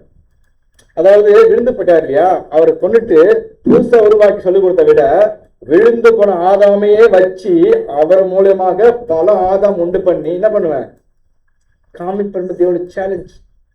ஒருவேளை அழிச்சிருந்தாருன்னா சாத்தான் பண்ண முடிவுக்கு அவர் பயந்து தோத்து போன மாதிரி ஆயிடும். அதான் பாக்குறோம், தேவன் ஒருவனை அல்லவா படைத்தார், ஆவி அவர் பரிபூர்ணம் வந்துச்சு. ஆனா என்ன ஒண்ணு, மனுஷன் விழுந்துட்டான், தேவ பக்தி சந்தி வரல, அவபக்தியே மாறி போயிடுச்சு. மாறி போனதுனால என்ன பண்றான் தேவன், மனஸ்தாபப்படுறாரு, வருத்தப்படுறாரு. ஓகே, என்ன பண்ணலாம், இது அழிச்சாதான் என்ன வரும், அப்படின்னா எல்லாரும் அழிக்கிறாங்க. எல்லாரும் அழிச்சுட்டா பார்க்கும்போது ஒரு வகுப்பார், யார் ஒரு குடும்பம் மாத்திரம் காக்கப்படுறாங்க. அந்த குடும்பம் தான் யார் பார்த்தீங்கன்னா நோவா குடும்பம். அந்த நோவா குடும்பத்துல யாரு வரும் எதிர்பார்க்கறாங்க தேவன்? இப்போ கட்டாயம் முதல்ல எதிர்பார்க்கறாங்க. இப்ப நம்ம கீழே பண்ண போறோம்னா போன முறை கேட்ட மாதிரிதான் முதலாம் உலகத்தை அழிச்சிட்டாங்க இல்லையா? முதலாம் உலகத்துல எதிர்பார்த்தது என்னதுங்க? தேவ பக்தி சந்தை வரும் எதிர்பார்த்தாரு. வந்துச்சா? முதலாம் உலகத்துல வரல. அப்படின்னா இப்ப யார் வெளில வந்துட்டா அந்த உலகத்தை விட்டு? நோவா வெளில வந்துட்டாங்க. அப்படின்னா எத்தனை உலகம் ஆரம்பிக்குது? 2ஆம் உலகம் ஆரம்பிக்குது. இப்ப கேள்வி நம்ம கேட்டு முடிக்கிறோம், 2ஆம் உலகத்திலேயாவது தேவ பக்தி சந்தை இருக்குமா இருக்காது குறித்து என்ன பண்ண போறோம்? அடுத்த வாரம் பார்க்கக்கூடிய சகோதரம் பண்ணாங்க நமக்கு எடுத்து காமிப்பாங்க. 2ஆம் உலகம் எங்க இருக்கு? நான் வாழ்ந்து கொண்ட காலப்பகுதி. நான் போச்சுக்க முக்கியமான பாடம். நீங்க என்ன பண்ணுங்க, தவறாம கலந்து கொண்டு சத்தியத்தை பெற்று அந்த சத்தியத்தை மகத்துவம் பண்ணுங்க. புரிந்து கொண்டு நம்ம ஏன் கேட்கிறோம், எது கேட்கிறோம், நம்ம ஏன் வாய்ப்பு கொடுக்கப்பட்டு சிந்திச்சு பார்க்கணும். இது ஒரு கூட்டம் சேர்க்கக்கூடிய விஷயம் இல்ல, சத்தியத்தை சத்தியமா போதிக்கக்கூடிய விஷயமா இருக்கிறதுனால நீங்க தனிப்பட்ட முறையில் ஸ்டடி பண்ணுங்க. ஏன் இது கொடுக்கப்படுது இந்த உள் வாங்கிட்டு அதற்கேற்ற ஒரு மன விருப்பத்தை காமிக்கும்படி அன்போடு கேட்டுக்கொள்கிறோம். வாய்ப்பு கொடுத்த அன்பின் பரலோகத்திற்கு நன்றி எடுத்துக்கொள்வோம்.